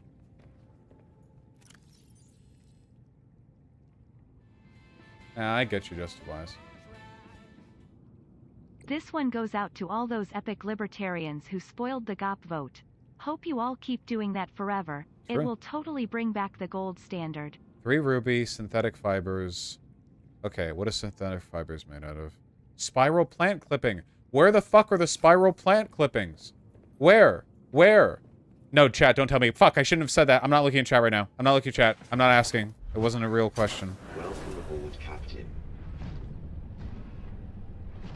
Have I... Wait, do I have a log for spiral clippings?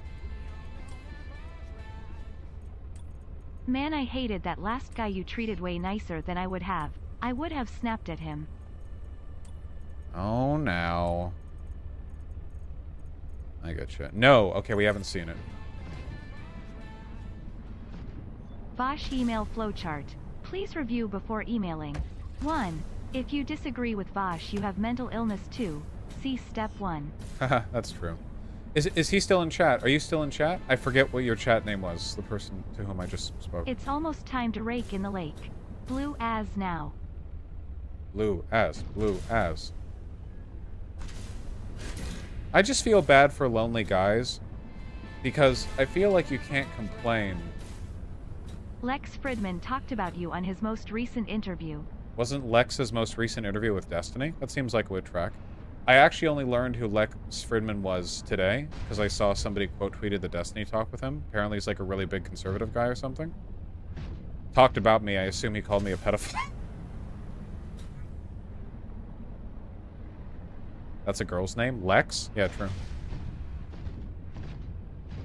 Yeah, I interviewed Kanye and Shapiro recently as well.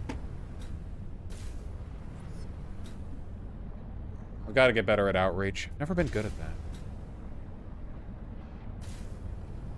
Pigeon. Ooh.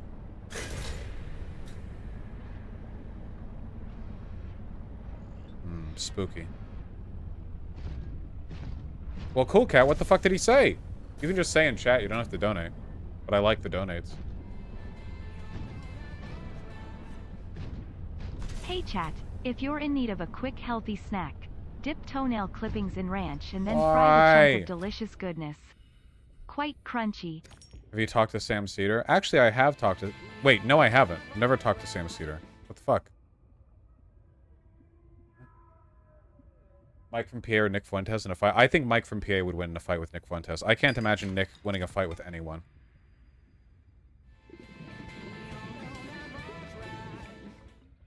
I think Chad is just tired of liberals objecting to the style of an argument over its substance and ceding ground to the right in the process. I mean, yeah, that's part of the reasons I have my channel, right? Because I want to push back against that. But it's really common, you know? We gotta make our argument. Let us all take a moment of silence for the rapidly approaching 3-month anniversary of the final Oak Buddy Vaush segment. True. God willing, we'll get there soon. I'm trying to run through my old commitments. Also Vaush, I know you don't like cape shit, but have you tried weeb cape shit? A lot more colorful than Western stuff. Try Kamen Rider Gaim or X8. I don't think I've ever seen Weeb Cape shit, actually. I think they're just weak, and I can't get my head around that shit. I am frustrated as well. I just know that it's a common issue, and I think our best chance of pushing back against it is to make, you know, a good case that people will believe in. Vaush wanted to suggest a fun research stream when possible. A black Seminole named John Horse. His life story is dope. More people should learn about him. Also, horse, so channel appropriate. That's true. Haha. It fits within the theme. Look at these big boys. It's got like an eyeball. Occidental haplogroup B4 is done giving orders around here. The influence of the ham sandwich race is waning. True. The sandwich race. Vaush, a male saw victim. Your content in regards to men's issues has been instrumental to my mental recovery and ability to recognize what happened to me. I'm really, really happy to hear that. Thank you. And, yeah, we're all gonna make it. Hopefully. Nevada is looking super evenly split right now. Do you think it's gonna flip blue? I don't know. It really seems like a coin flip. I'm in such a good mood this week. From a shocking Tuesday victory to conservative cope posting. I'm so high on hopium I think 2024 we'll see a blue wave. Alright. I'll let you be happy. Vaush, you should go see Wakanda Forever and the entire time just nod your head in approval. It will prove to the online left that you are not a racist Nazi. True. That's true. Kelly has decimated the Master's bussy. That's true. The artifact you found contains I just finished System Shock 1 and the ending was pretty underwhelming. There's this cone in cyberspace that you have to fight and then it's over? Yeah, the endings of the System Shock games are pretty disappointing. Yeah. Beware the imposter Blue Moppin. I am the real Caleb, and I have sworn off my spanking fetish in favor of farting. Brook blort brap I love farting for blue. He might be into that. That's true. They call me Sam the way I seed her. That's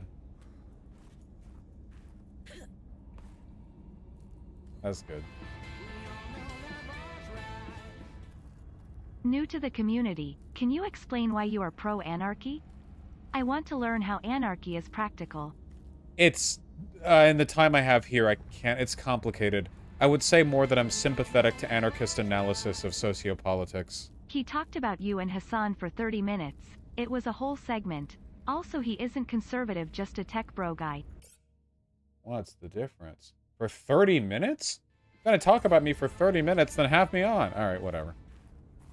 Ladies and gentlemen, IGGGHT_2 shall sing the FNAF song, Lights On, by Kyle Allen Music. I totally agree. About an insane yellow man trying to sussy blue man.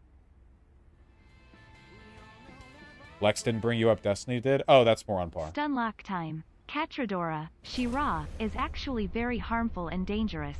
Change my mind. I think that it's our God-given American right to have problematic ships. Not that I give a fuck about any She-Ra ships, but in general.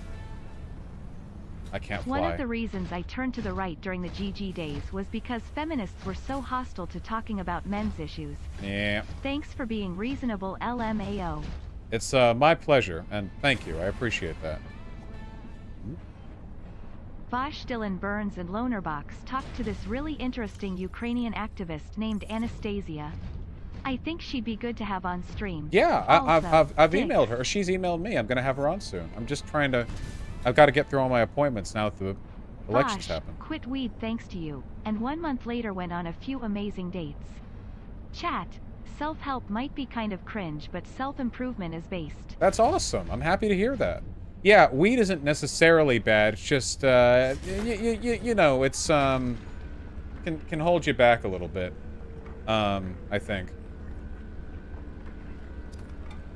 Lex push back on D for a bit. If I can get on talking to Lex, I think that'd be nice. You know, I'll see if I can.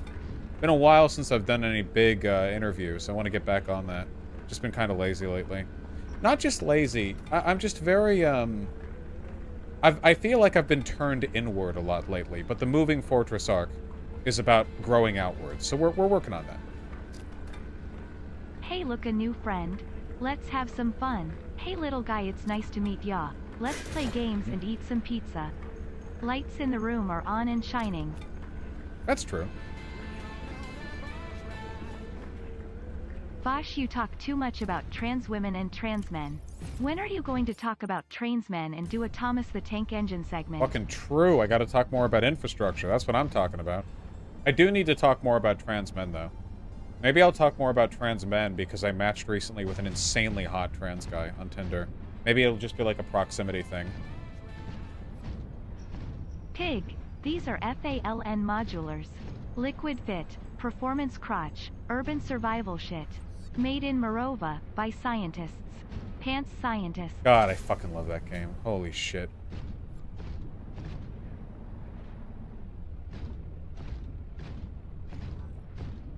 Yeah, I'm a person. I've read Fire Punch. It does have a trans man. A trans man portrayed sympathetically in a fucking battle shonen manga.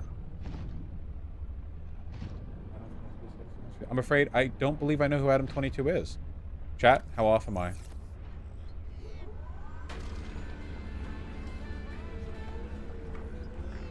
Hey B, this is Andrew Tate. Keep pushing that lonely man brain cell stuff to your beta left soy boy pajama boy soft cuck audience. True. It rakes us in so much money. I love being a Tom Cuck soy butt boy. I'm the Scatman ski by dibby dib yo da dub dub yo da dub dub ski by dibby dib yo da dub dub yo da dub dub ba da ba da ba be bop bop bada bop bop ba bada bop. God, that's so fucking true. Holy shit. Vaush, I was suggested to get an artism check. Can I say it if I am? It? You mean retard? Not on TTS you can't. Sorry, 1984. Quartz, yes! Dude, there are so many fucking deposits out here. Have you read the article I sent to you yet? Peacekeeper, I think it's still on my reading list. A lot of comments can message you. You just were missing a large amount of social life due to bad nutrition stuff. I mean, maybe Peacekeeper. I feel like I got it at the level I could have, you know? I phone banked for Mark Kelly with PV 2022. Also, this preschool teacher is a fan. Congratulations. Based an astronaut build. Thank you.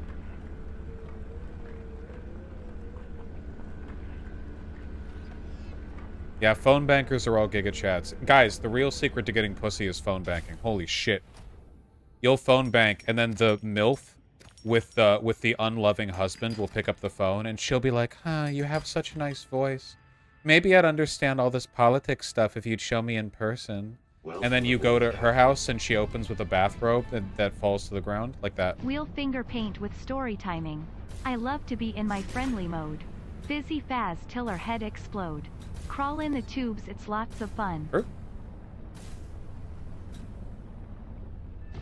This happened to me 3 times, yeah. I have not Verdant Valley. Take a look sometime. Give me the GEP gun. The GEP gun is the most silent way to take down Manderley. You never know when you might need to deal with heavy armor. I gotta replay Deus Ex. I tried recently, but I was having some resolution issues. Adam 22 I no think jumper. Twitter Shadow added the old checkmark back. There's accounts marked official now that have a second checkmark LMAO. What a shit show. I think so. It's pretty fucking funny, yeah. I'm celebrating Michigan's awesome midterm results. I was working on the Reproductive Freedom for All campaign and it feels good to win. Cheers. Goddamn right. Well done, everyone. And we still got work to do in Georgia. Don't forget to honor our veterans today by shooting firecrackers in the street and shouting, "Grenade," in crowded areas. I'm always doing this. I'm always honoring our veterans. If you get another cat, will he also have a pathologic name? Yes. Also, why do we never talk about how we gender and misgender animals all the time? I think the fact that we do that is one of the strongest arguments against the idea that pronouns are Vaush, biological. A reminder to you and your chat to go exercise.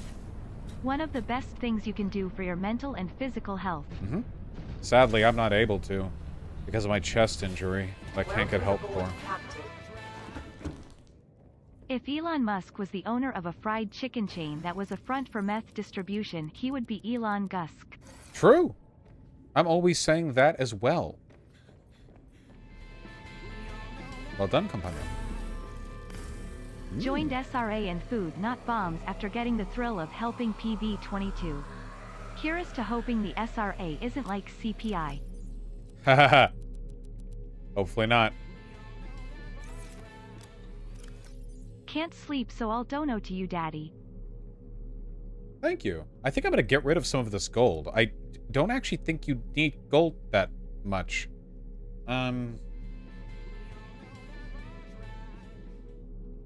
It was nice to see you talk to Illuminati a few days ago. Shame you were so drunk, though.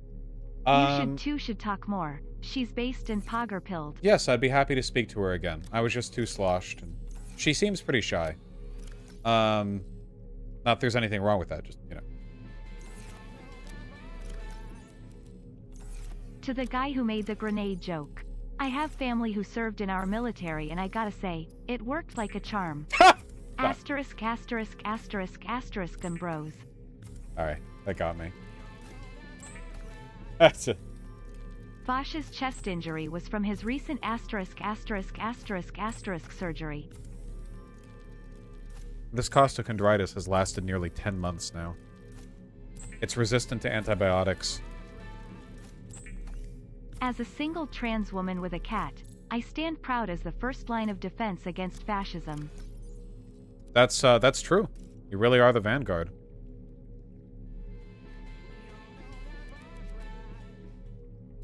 When you're playing with Mr. Sun, while Mama's drinking at the bar, and Dad's at Gator Golf getting par. Who needs boomers? Au revoir. You're my favorite superstar. That's so true. Any other trans femmes just plucking their facial hair at this point in your transitions? Well, I know trans femmes who have done that. Doesn't seem like an unreasonable thing to do. There, that's plenty of resources. But for real chat, every time I have a self-deprecating thought, I do 5 push-ups. My girl arms are dead, and I haven't heard from my depression in a while. That would kill a lot of the people here, but I don't think that's a bad idea. Vaush, you must make Poland trigger Article 5 and make Moscow Ukrainian. NCD requires your cooperation. NCD is full of fucking Zionists. Fuck those guys. Resubbing is doing something positive in the face of adversity. Chins up, chat. And bottoms up, Vaush. I mean alcohol, not the bottoms in chat. Asterisk, asterisk, asterisk, asterisk, asterisk them. Is that what you meant? Do you think some doomsday preppers hid during COVID and still haven't exited their bunkers yet? Are they gonna be like those rogue Japanese soldiers after WW2? Did you know that during the Cuban Missile Crisis, a large number of suicides happened because people thought it was the end of the world? Your willingness to call out the left on misandry from a leftist perspective was integral to pulling me back to the left, and even with my MTF transition. Thank you. Hell yeah, I'm really happy to hear that. Thank you.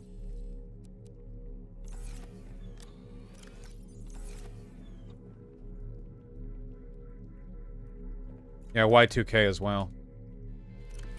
Stop, I keep hitting the wrong button.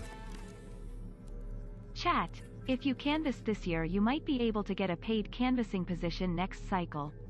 We paid a lot of money for door knockers. It is not bad work to get into. Socially necessary work. Costco chondrites. A lung disease you get by racing around Costco buying way too large quantities of ridiculous items. I fucking love Costco so much, dude. Holy shit. Gold copper wire table coral. My friend is only about 5 feet 7 inches. He recently went on his first date ever, and the girl didn't care about his height at all. It's been great for his mental health. I'm really happy to hear that. Not all women care, just a lot do, and it's important to acknowledge that. How did Pigeon go from a hen, to a chicken nugget, to a cat? It's a miracle. The sand plague, pathologic.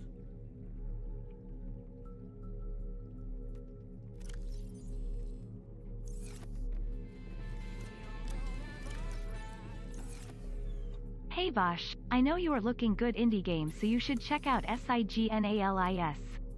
It's an amazing survival horror game with a story that rivals Silent Hill 2. I think I've heard of it. I think I've heard of that. Your friend is waiting at the door, but why leave when there's so much more? I'll pick up your crap and do your chores. Hop on the fun train, all aboard. I'm literally always saying this.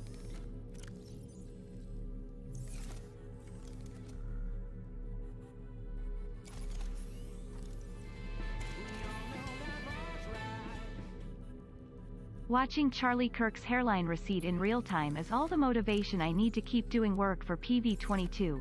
So here's money to keep PV22 growing for 2024. There you go. See? Keep that attitude up, people. Didn't phone bank, but I did drive across the state to drive a friend to the polls. Fighting desperately through chuds to dump our extra ballots in our deep blue state. Shout out faux real love ya bro. Good enough. And thank you. Very happy to hear that.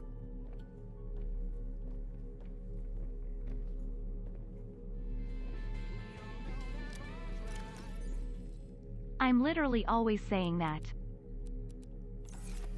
Me too. I'm throwing gold away in the fucking trash, man. This fucking game. Okay, we did it. We now have like a fuck ton of basically every resource that we need. We don't have to worry about that for a while. We can just focus on progression. Let's head out to the other two alien caches. Caches? And find that spiral plant so we can get the depth upgrade for the fucking thing. We're gonna take some extra water just in case. Okay. Hey, Vermin. We don't need to worry about food because I've got the heat knife.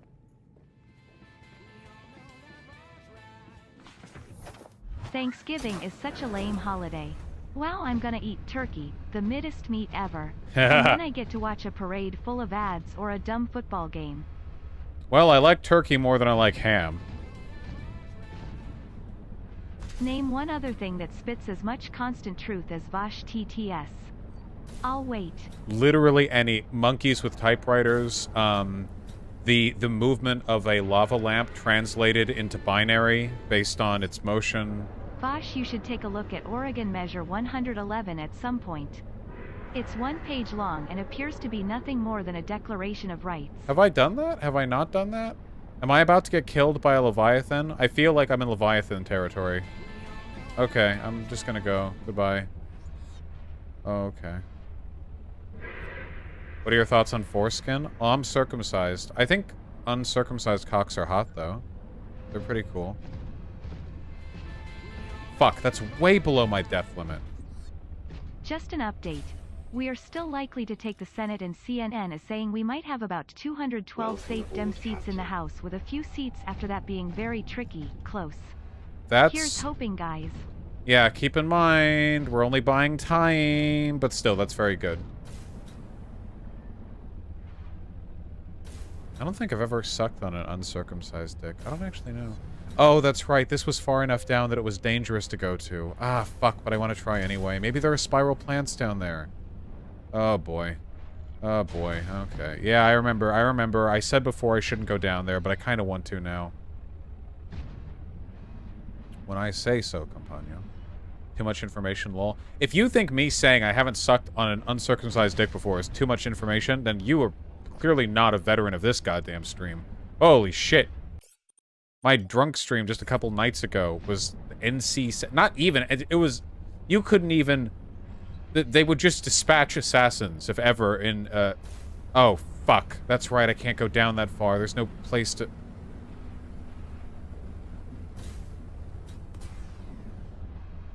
God damn it. I can't... what's the lowest I can go with this? So I can run back up for oxygen. Alright. Gotta get the spookies. Over there, maybe? Come on, go down. Yeah, over here. Yay, okay. We're getting as low as we can. Ooh. Lights on. Keep them on or I am gone. We can play until dawn. Color out of lines with crayons. Lights on. Bright as day, so ding dong. That's Come true. on and we'll sing songs. Ooh. Oopy goopy. Oopy goopy. Lex tried to get him to make up with you and Hassan for the sake of the left, then grilled him for using the R word for 20 minutes. That is probably not true. Strongly sense my people's technology in nearby. But I guess I don't know for sure. I'll just assume that it's not. Seems unlikely. Oh boy. Okay, so where's the enemy down here? Oh wow. Oh, oh. Whoa, whoa, whoa, whoa. Are there any oxygen plants down here?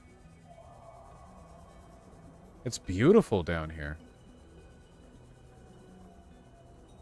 Oh, okay, that's a thing. It's probably hostile.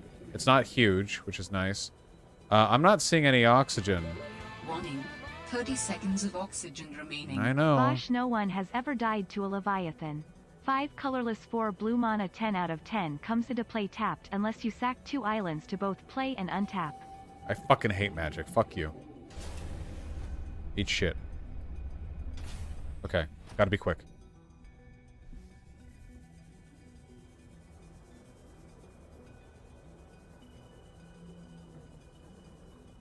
I was really hoping we would see the spiral plant down here, because that's what I need to get the depth upgrade.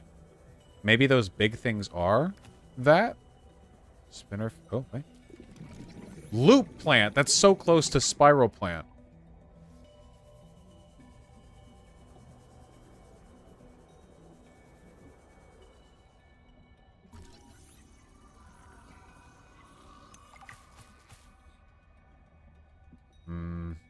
Fuck, I can't be down here for long because of my limited oxygen tank.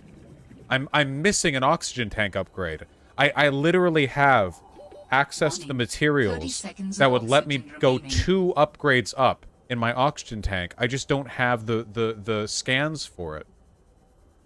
No, I have to do that next. I have to do that. I'm so sorry. Guys, I have to do that. We have to leave this place. I need some fucking oxygen. I can't keep going on with fucking 75 oxygen. Jesus Christ. It's like the O2 tank I'm using right now isn't even compressed. We have to find where that is. Where would that be? Message to chat. If you are interested in learning about anarchist theory, you can find the literature on the anarchistlibrary.org. I'm always saying this. V-Man, have you seen the videos of the Ukraine troops being welcomed in Kherson? Warms my heart. Yeah, it's beautiful. Also, I want my foreskin back. I hear your dick feels better.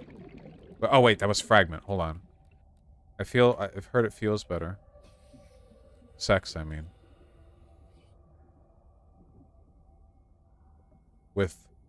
That's a myth? Is it? There are nerve endings there. I don't think it's that big of a difference. People who have gotten circumcised who are ass pained about it treat it like it's like they don't even have a dick anymore or whatever. You know, I don't think that's true. You shouldn't circumcise babies, though.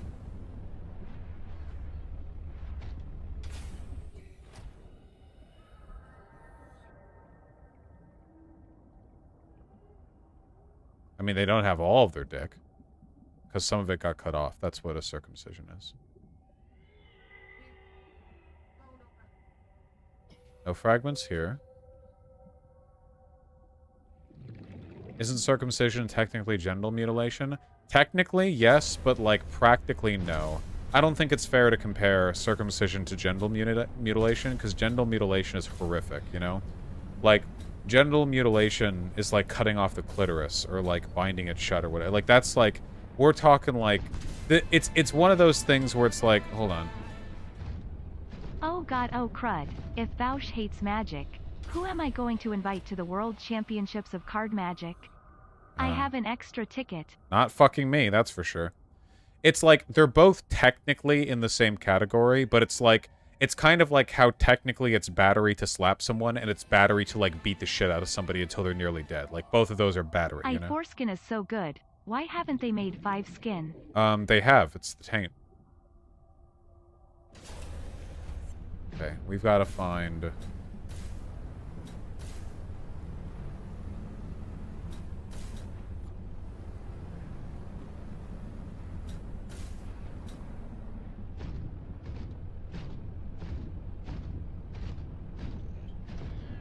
It's still genital mutilation without consent? Yeah, I'm just trying to indicate that I don't think it's comparable in how bad it is to what we traditionally call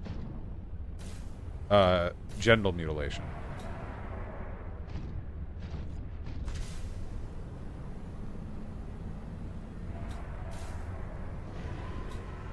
I think there's a Leviathan behind me, and I'm just gonna... How would you even quantify the difference? Cause getting your foreskin removed is not the same as having your clitoris cut off. You said it's not practically... Oh, fuck. We're gonna get mad at chat in a second. Chat! Calm the fuck down and listen to exactly what I am saying right now, okay? Foreskin removal, circumcision, is mutilation of the genitals. But generally, when we say genital mutilation, we are referring to specific kinds of genital mutilation that are far more horrific than getting circumcised. If you think that getting circumcised is about equally as bad as having your clitoris cut off, you're insane. It would be like having your dick head cut off, okay? Do you think getting circumcised and having the head of your penis cut off are comparable? Obviously not. Even though technically they would both be genital mutilation, they are both very different in terms of severity. And generally, when people say genital mutilation, they're referring to the kinds of shit that happens to chicks in, like, Africa, okay? So just... Winter Night Sky, I don't want spoilers.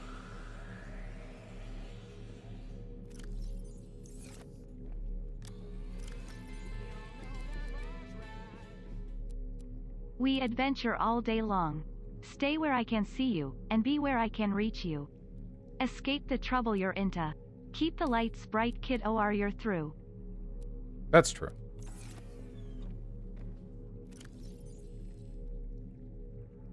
Eunuchs are probably a better example of male genital. They are technically all genital mutilation. I just do not want people to think that getting circumcised is comparable to having your fucking clitoris removed. That's it. I think that's a fine take on my part. I stand by it.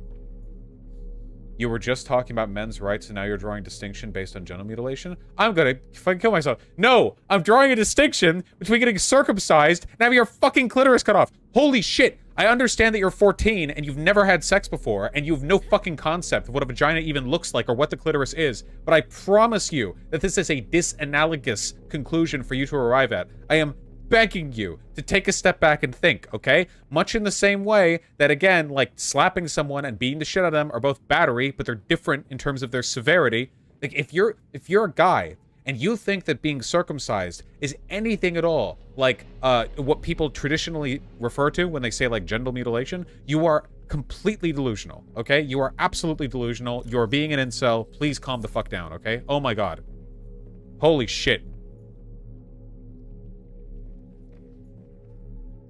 Thoughts on guys choosing to get circumcised when they're adults? I think that's weird, but, you know, whatever, if they want to.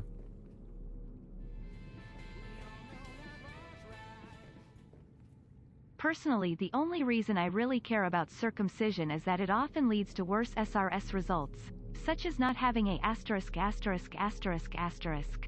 IDK, it's kind of silly, IG. Yeah, I've heard that. Vaush, why does it need to be comparable for people to be angry about it? I didn't say! It does! LMAO, I have started a firestorm.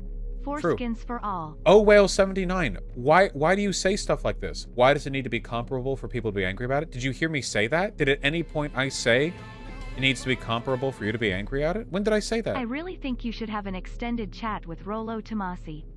This would help bridge the gap between the left and manosphere. First, I'd have to learn who they are. Why do people say, like, I say X, they're like, oh, well, why do you say Y? I'm not fucking saying that. Hey Vaush, I served as an election judge Tuesday and it felt great to touch a lot of grass. I also got my first big girl job at the Defense Contract Audit Agency. The Defense Contract Audit Agency? That is the most official sounding shit I've ever heard in my life. Media share stream when? Also thanks for all the content, been the one thing keeping me together lately. Maybe. Now please may the county last till my bottom surgery. I'll try my best, okay? Well, I saw spoilers in chat, and somebody said that the Sea Monkey Caverns are where I can find the upgrade that I need. However, thankfully, that was what I was going to try next, because I'm looking for a very early game upgrade. So that I was going to go back to the starting area, which is where the Sea Monkey Caves are. So be careful about that. However, that was going to be my first guess for where you need an early game upgrade. I'm sailing away, set an open course for a virgin sea cause I've got to be free to face the life that's ahead of me on board. I'm the captain, so climb aboard. I'm always saying this. Thank you. Row, row, fight the powa. Okay, Sea Monkey Caves are around the starting area.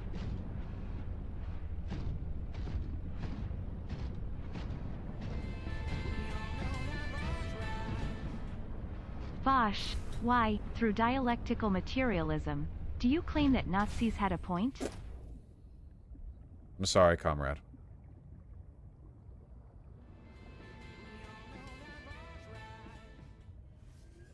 The lights have all gone out and the sun has said good night.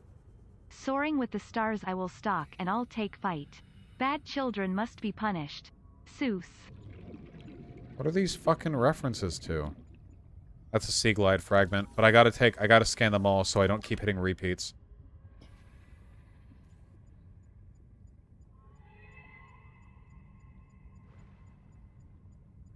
Huh?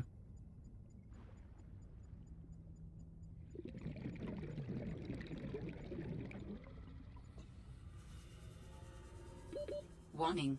30 seconds of oxygen remaining. Yeah, I know.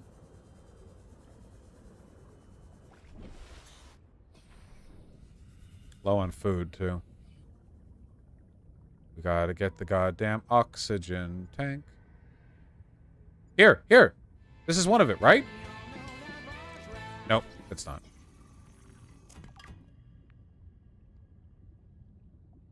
Saying retarded or wrong is a normie? Yes, never do it. Unless it's very funny. In that instant, in which case I give you permission as a retarded.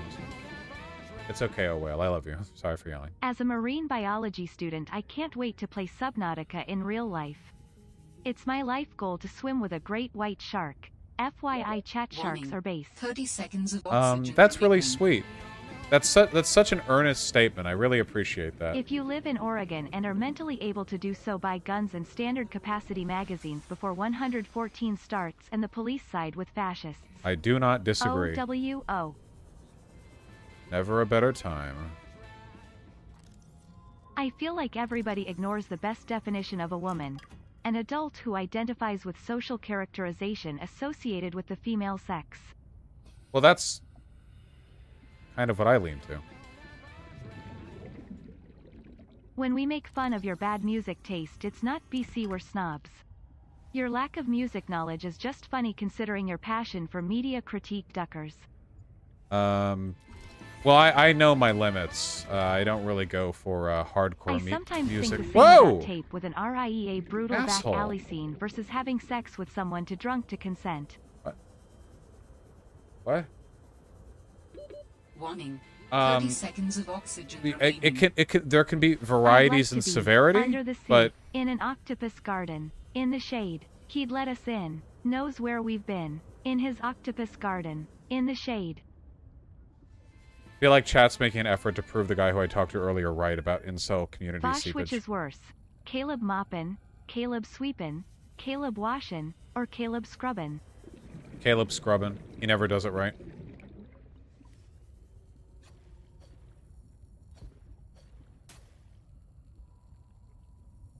Where? Oh.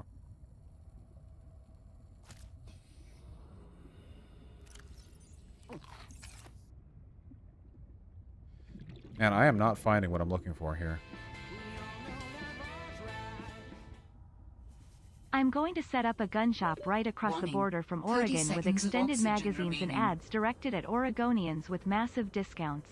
There are a lot of people in Idaho who do something similar. What are you doing? But I keep it there to weigh it down so she doesn't knock the towels off.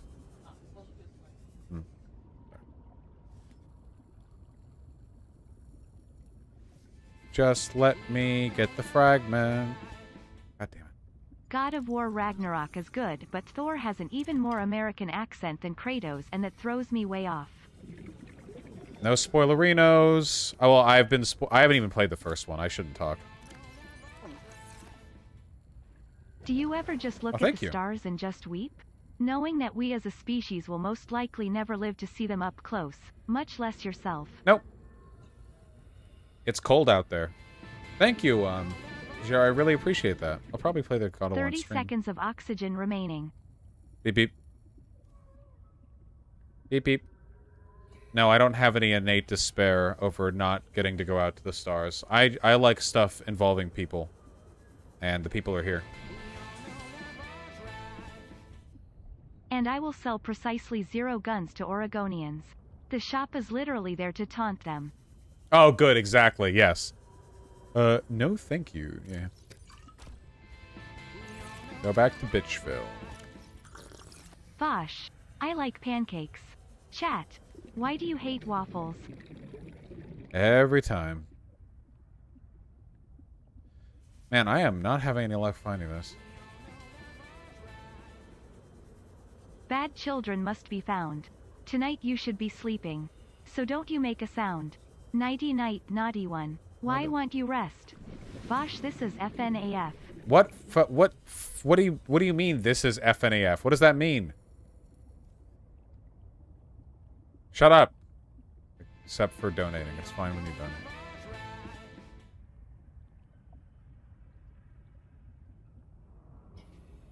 The Faulkner War? It's kind of complicated for a fucking TTS stream. My position is that all war is good. I miss when Xanderhall used to gotcha Voosh with Ligma jokes from time to time on stream and instantly kicking him off. Well, I don't do call-in streams that much. Also, Zan probably got bored because I'm too easy to trick. I see the stars and shout very loudly at them so they live in fear, knowing what's coming. I'm coming. Coom. I don't think it's here, guys. Fuck. Hey Vaush, today was my 18th birthday and it went really crappy, so here's some of my birthday money BC. It is our birthday money. Aw. I'm sure losing some money to me, a multi-billionaire, will make your day better. I'm sorry to hear that. The days don't always pan out, but there'll be better ones. Happy birthday. This game is moist. Moistodon is a great band.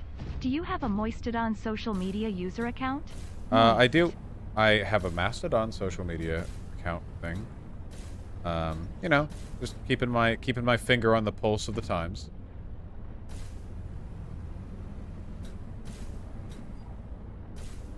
Okay, if it's not here, then I'm gonna try the next area. The kelp forests near the supply cache. I miss PIGPUNCHER before they stole Eminem's hair. Whoa! Dead naming. Couldn't be me. No? Oh god. Oh god, I am Ming. I hope it was good for you.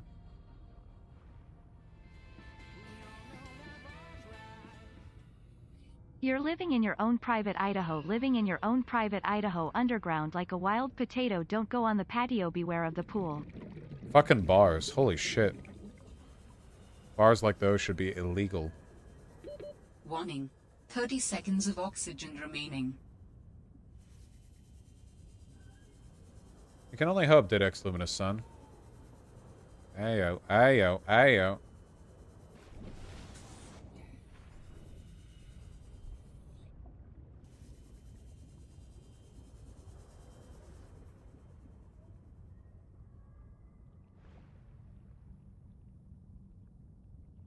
God damn, man.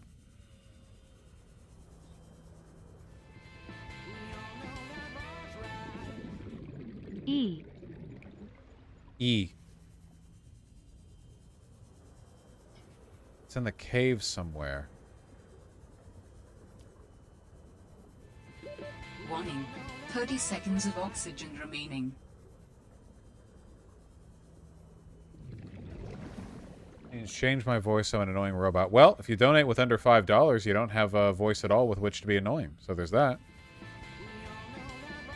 Sort of a moderating force there.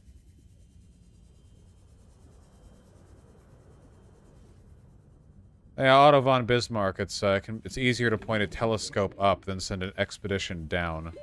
Warning. 30 seconds of oxygen All right, remaining. all right. FUNAF. 5 periods from 12 am to 6 am at Frederick's von Fazbear's Pizza Emporium. With Lavender Fellow behind a large-scale massacre for prepubescent kids. What does any of this mean? Welcome aboard, I never know what the Captain. fuck you people are going on about. Okay. We're gonna try all the way over at the emergency supply cache, see if we can find the blueprint there, then we're gonna keep moving along. We will find an area that has that goddamn blueprint. They tend to be localized. What is this? Oh.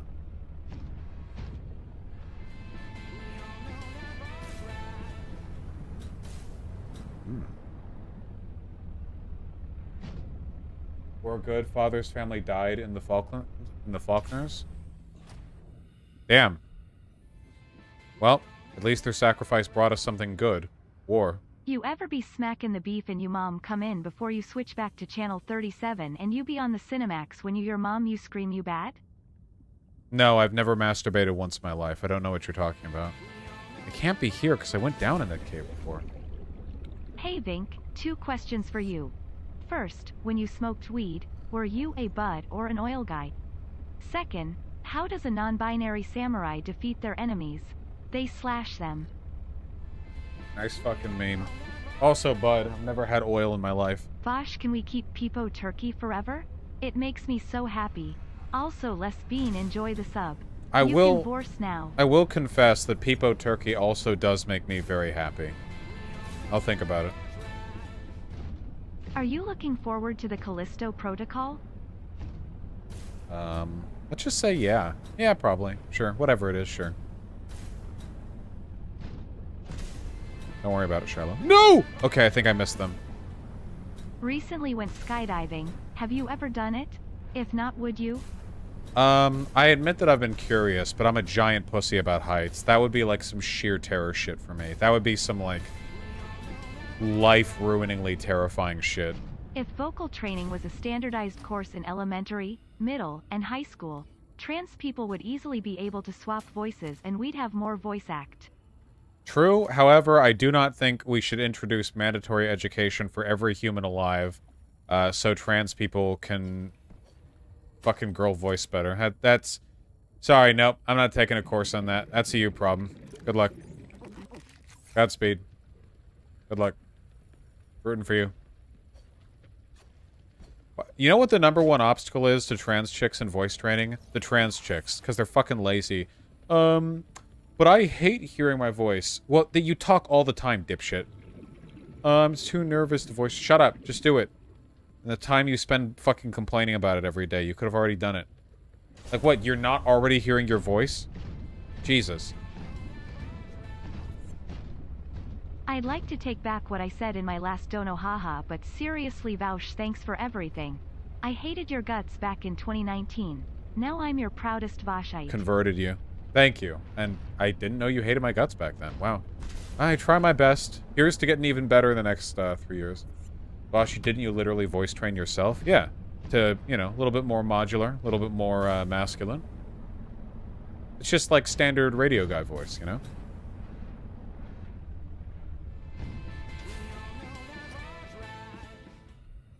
I only want more voice actors. Sag. Rip Kevin Conroy. Yeah, that really fucking sucks. I should call my dad. Me and my dad have a lot of fond memories watching stuff that Kevin Conroy voiced together. Oop, fish.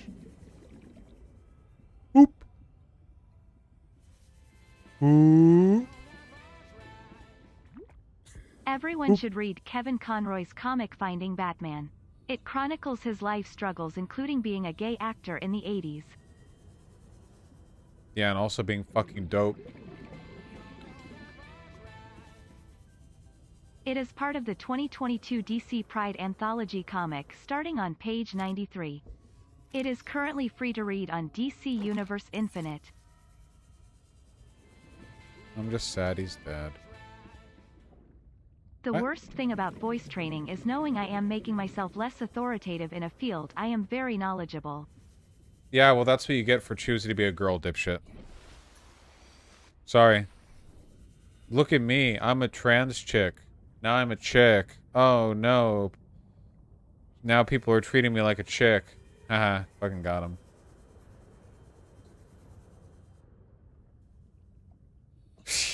Sorry. It's a real problem.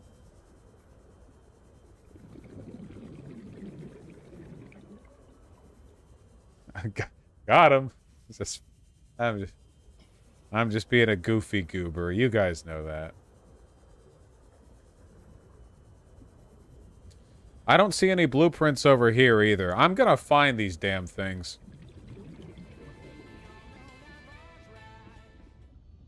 Hey Vaush, thanks for pulling my away from the right and anti-feminism content. As a woman, that probably wouldn't have ended well less than 3. Probably not. My pleasure. And, thank you. I really appreciate that. Happy to have you here. You helped inspire me, an Australian, to volunteer to teach ethics in primary school. It's an alternative to religion. Aussies, check out Primary Ethics. Can't tell if that's a meme or a dog whistle. I'm gonna assume that's just good. Yeah, sure, go for it. Check that out, guys. Ooh, I don't think I've been here. Oh, it's those little frosty fucks. Frosty little fucking... little bitches. Oh. Oh, fragment. What is that? Beacon. No, I've already got that. No, I've been here. That's not a joke. They have religion in school. Grab trap. Yo, I just listened to Christopher Hitchens' talk on freedom of speech and I was wondering if you ever watched it? No, I don't think so. I'm not particularly fond of Christopher Hitchens. Pretty much the entire, like, new atheist community just ended up being reactionary in their own way. My father was drafted and his whole class died fighting Europeans from taking South American land and they lost it. Anti-imperialism? Yeah, I guess so, right? Critical support to the process of losing? Guys, stop trying to get me canceled for your fucking questions. I love you. Oh, gotcha, Charles.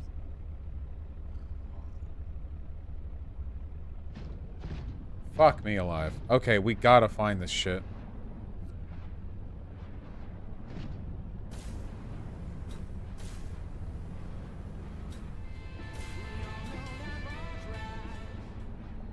Your community is such a trans radar. After spending 1 week in your community, I was reminded, 100 times over, that I am very cis. Yeah, it is a great community to be in, to remind yourself, or to confirm you're not trans. So you know how food service, grocery, and retail have some of the worst customers? What if everyone was required to work 6 to 12 months in those industries? I wish that instead of an 18-month primary cycle, we had every presidential candidate just work as a Starbucks barista for that time By being recorded. Gorge, he lacks knowledge of the Lavender Fellow, founder of Town Fair Newborns Amusement and Leasing, but claims to be of the Oddist clan? Unlikely. Yeah, having a bad memory is part of my autism. God, how fucking dope would it be if you had to watch, like, Trump and Hillary and Biden and shit all be Starbucks baristas? Bernie would kill that shit, man. Bernie would be so fucking good at that. Just keep a camera on them to see them, like, fucking explode at people, you know? I feel like that's the real good shit right there.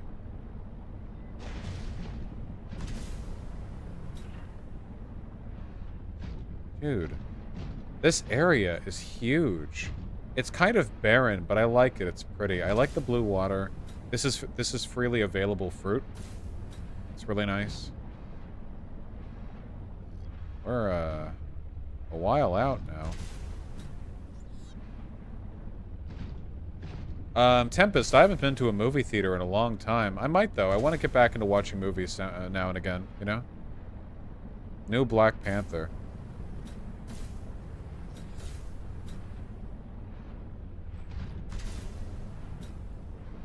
Ruth Conda forever. See, this area is so barren, man. I feel like I'm about to get Leviathan. I'm like so confident that I'm gonna get Leviathan sometime soon. I don't know. Well, now that you mentioned him, I gotta know why you aren't so fond of Christopher Hitchens. Have you watched much of his stuff online? God, no, not in like a decade. It's been a long time. I admit that my perception of him might be, I like it like blending together different people in my head, but I just remember being like not happy. I'd rather make love to Ben Shapiro. Have you seen those guns of his? He's gunning.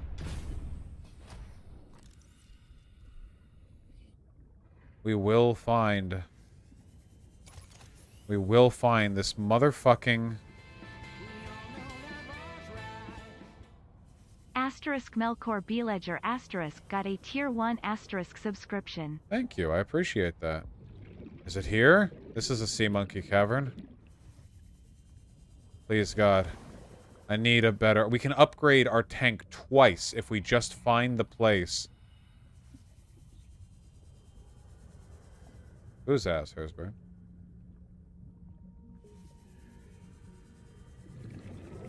This ain't it. Laser cutter.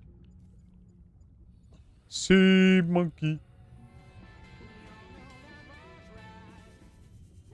I challenge you to the real Mons debate on the correct interpretation of the Five Nights at Freddy's lore. I have read all theory, game theory, and will win. I feel like I've watched probably most of the game theory videos on FNAF as well. They're consistently entertaining.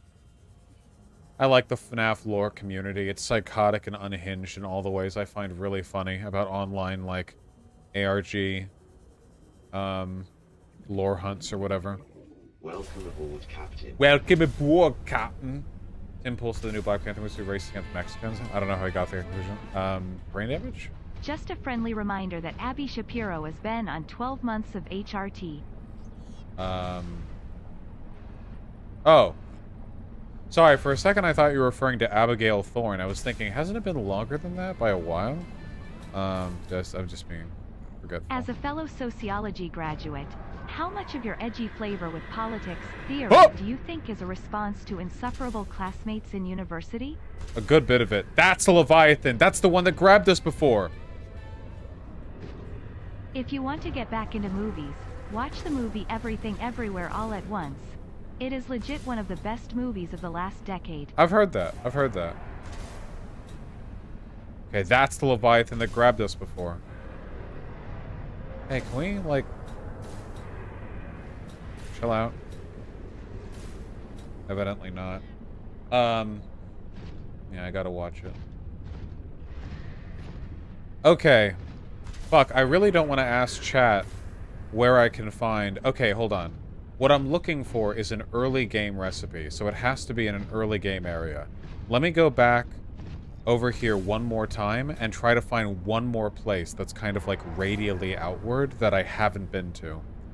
I know it's not in the big like hoop coral area between my base and my starting location because I've been there so many times.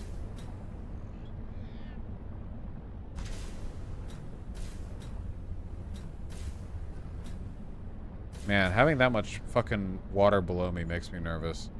Yeah, this area down here, I've been here a ton of times. It's definitely not here. Thoughts on the Venture Bros? Also, since it's a TTS stream, where's the zooming babies? They've been chilling, actually. And, I've never actually watched Venture Bros. I know. It's one of those things that just kind of passed me by. What specifically are you looking for? The second oxygen tank.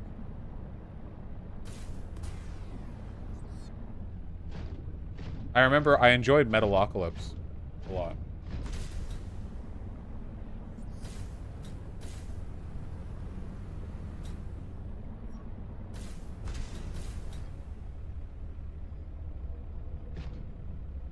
Have you scanned a brain coral? Do you mean the ones that give you oxygen? Yeah, I've scanned those. I've gone to them a million times. Do HH. Do do HH. That's so fucking true. Smiling Friends is good. Smiling Friends is great. Have you tried looking up your asterisk? I'll try that next. One of the things that I liked from Smiling Friends is that it was edgy, but it didn't actually feel that mean-spirited.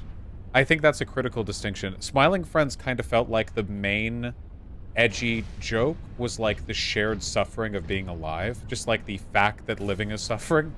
And it wasn't like about ruthlessly tearing into people. I don't know, it didn't feel that mean-spirited for how edgy it was. And God, it's edgy, you know? This is the brain coral, right? Nice, yeah.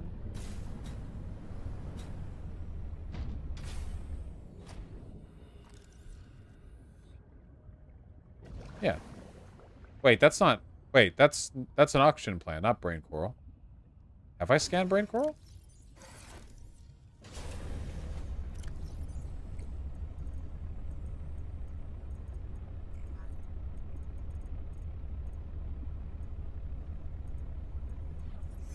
I guess I haven't.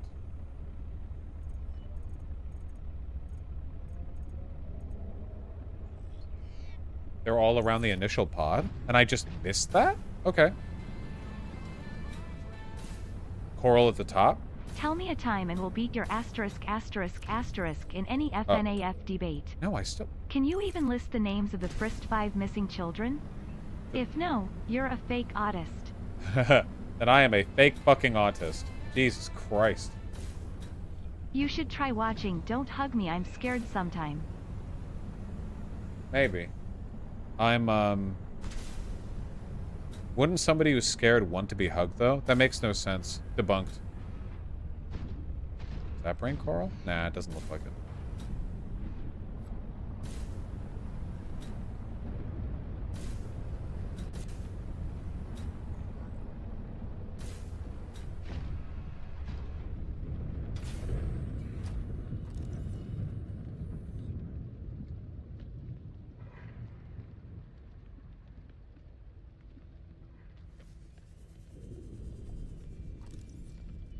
Bullseye shroom.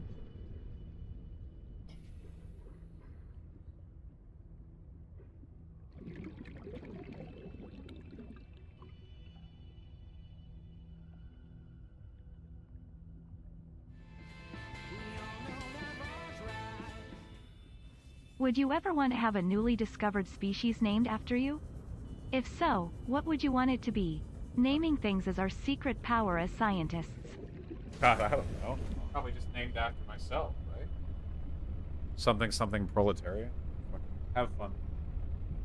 Wait, are brain shrooms even in this game?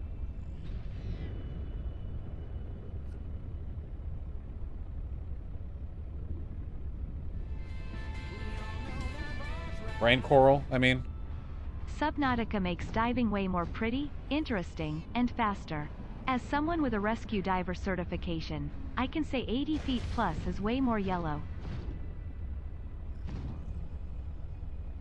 Yeah, my grandfather used to love skydiving. Or, scuba diving. Before he got too old for it. No, I think it's only in the original Subnautica. Who the fuck is recommending that I go looking for brain coral in a game that doesn't have brain coral? Fuck you. Okay. Jesus Christ. Oh, damn, is this below zero? Boyce Ninja! Look around you, Boyce!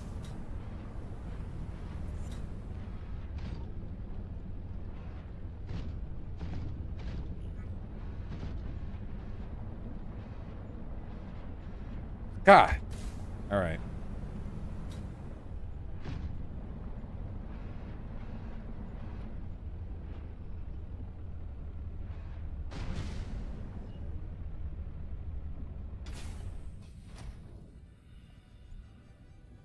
Please, God, let me find the oxygen tank that I have in mind. God damn it.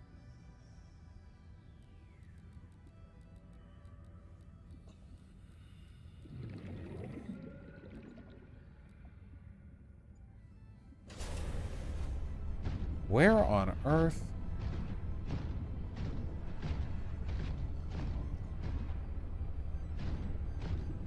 Yes, Grazatron, I'm looking for the second oxygen tank. I just do not know.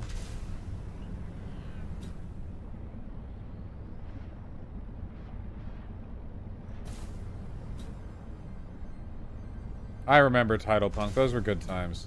Hello, Gally.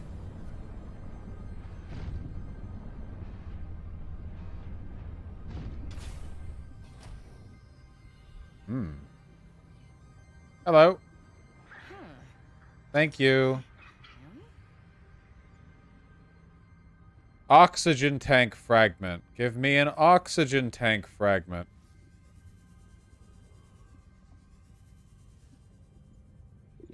Where? God damn it. Mobile vehicle bay fragment. Where, oh where? Guess we'll go further down. It's reasonable to assume it might be a little bit farther down.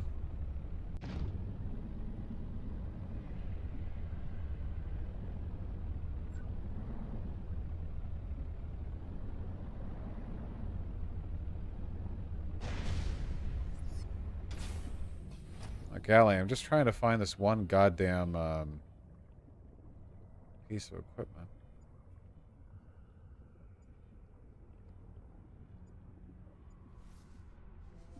No.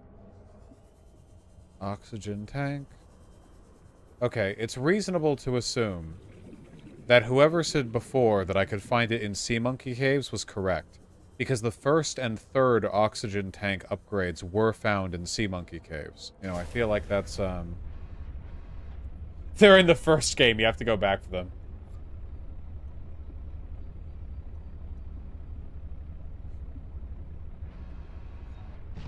So, Sea Monkey Caves don't go that far down. At least not in the areas that I've been to. We say the biome? No. Off quiet. The one before the ultra high capacity. Can we say the biome? Sure. Say the biome.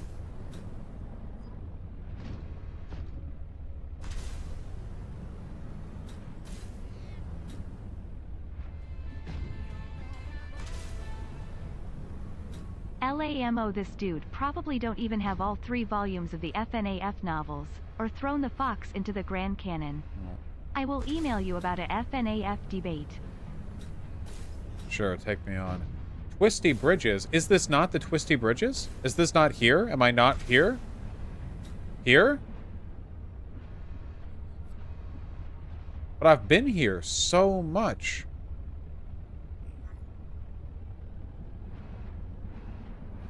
Keep looking. Okay, let's go. We're going to stay inside the prawn, and we're going to go looking for Sea Monkey Caves. I feel like that's the only shot of us finding anything here. Because the first and third upgrades were found in Sea Monkey Caves. Let's stick to that theme. The wiki says it's in a data box. Oh! Wait, like this? Oh, that's already open. Data box. Data box. Something, something. Pussy box.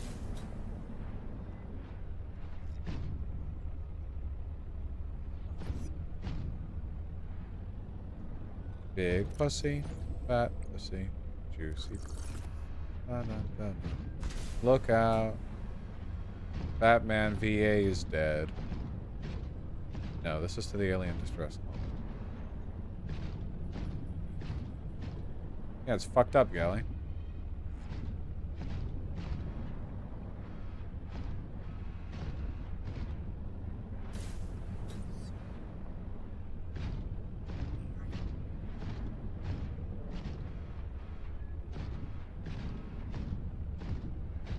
I love this mecha.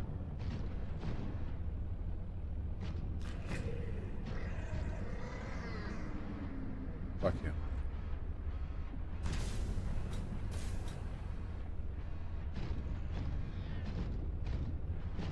We're gonna stomp around for as long as it takes.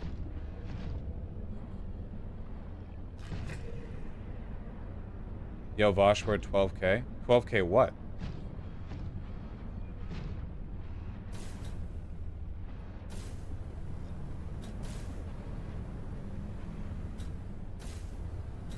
Oh, 412K subs? Nice. Slowly, agonizingly, we crawl forward.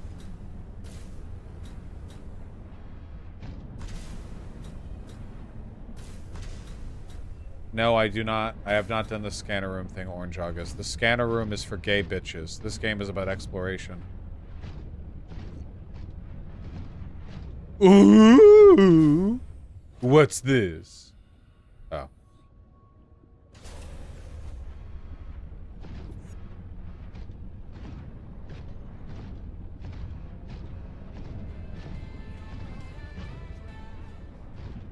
You should play at least one of the Batman Arkham games in honor of Kevin Conroy. Maybe. Those games never appealed to me very much. They never seemed very interesting. A lot of other people like them, though.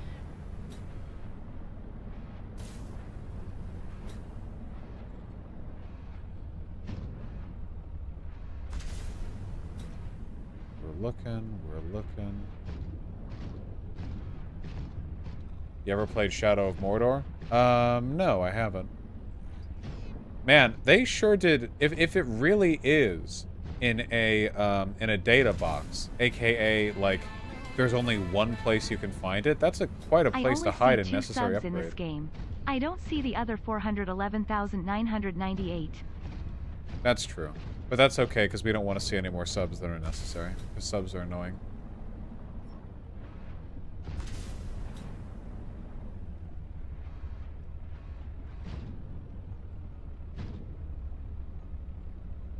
Vaush in chat, I stumbled on Davis and Rainey's Twitter. In his bio, he says his pronouns are daddy/sir. That is so fucking gay. Holy shit. He always looked special to me. Maybe he's finally living his truth. Somebody in chat said it's around 120 meters. This biome is colossal, though. It's so big.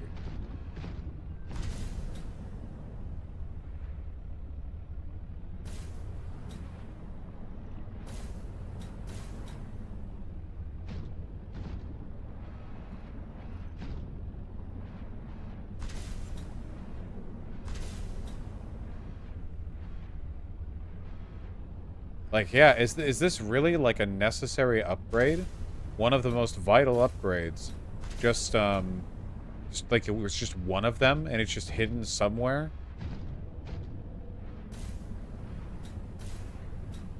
How come the prawn suit has more, has so much oxygen? The prawn suit can manufacture its own oxygen.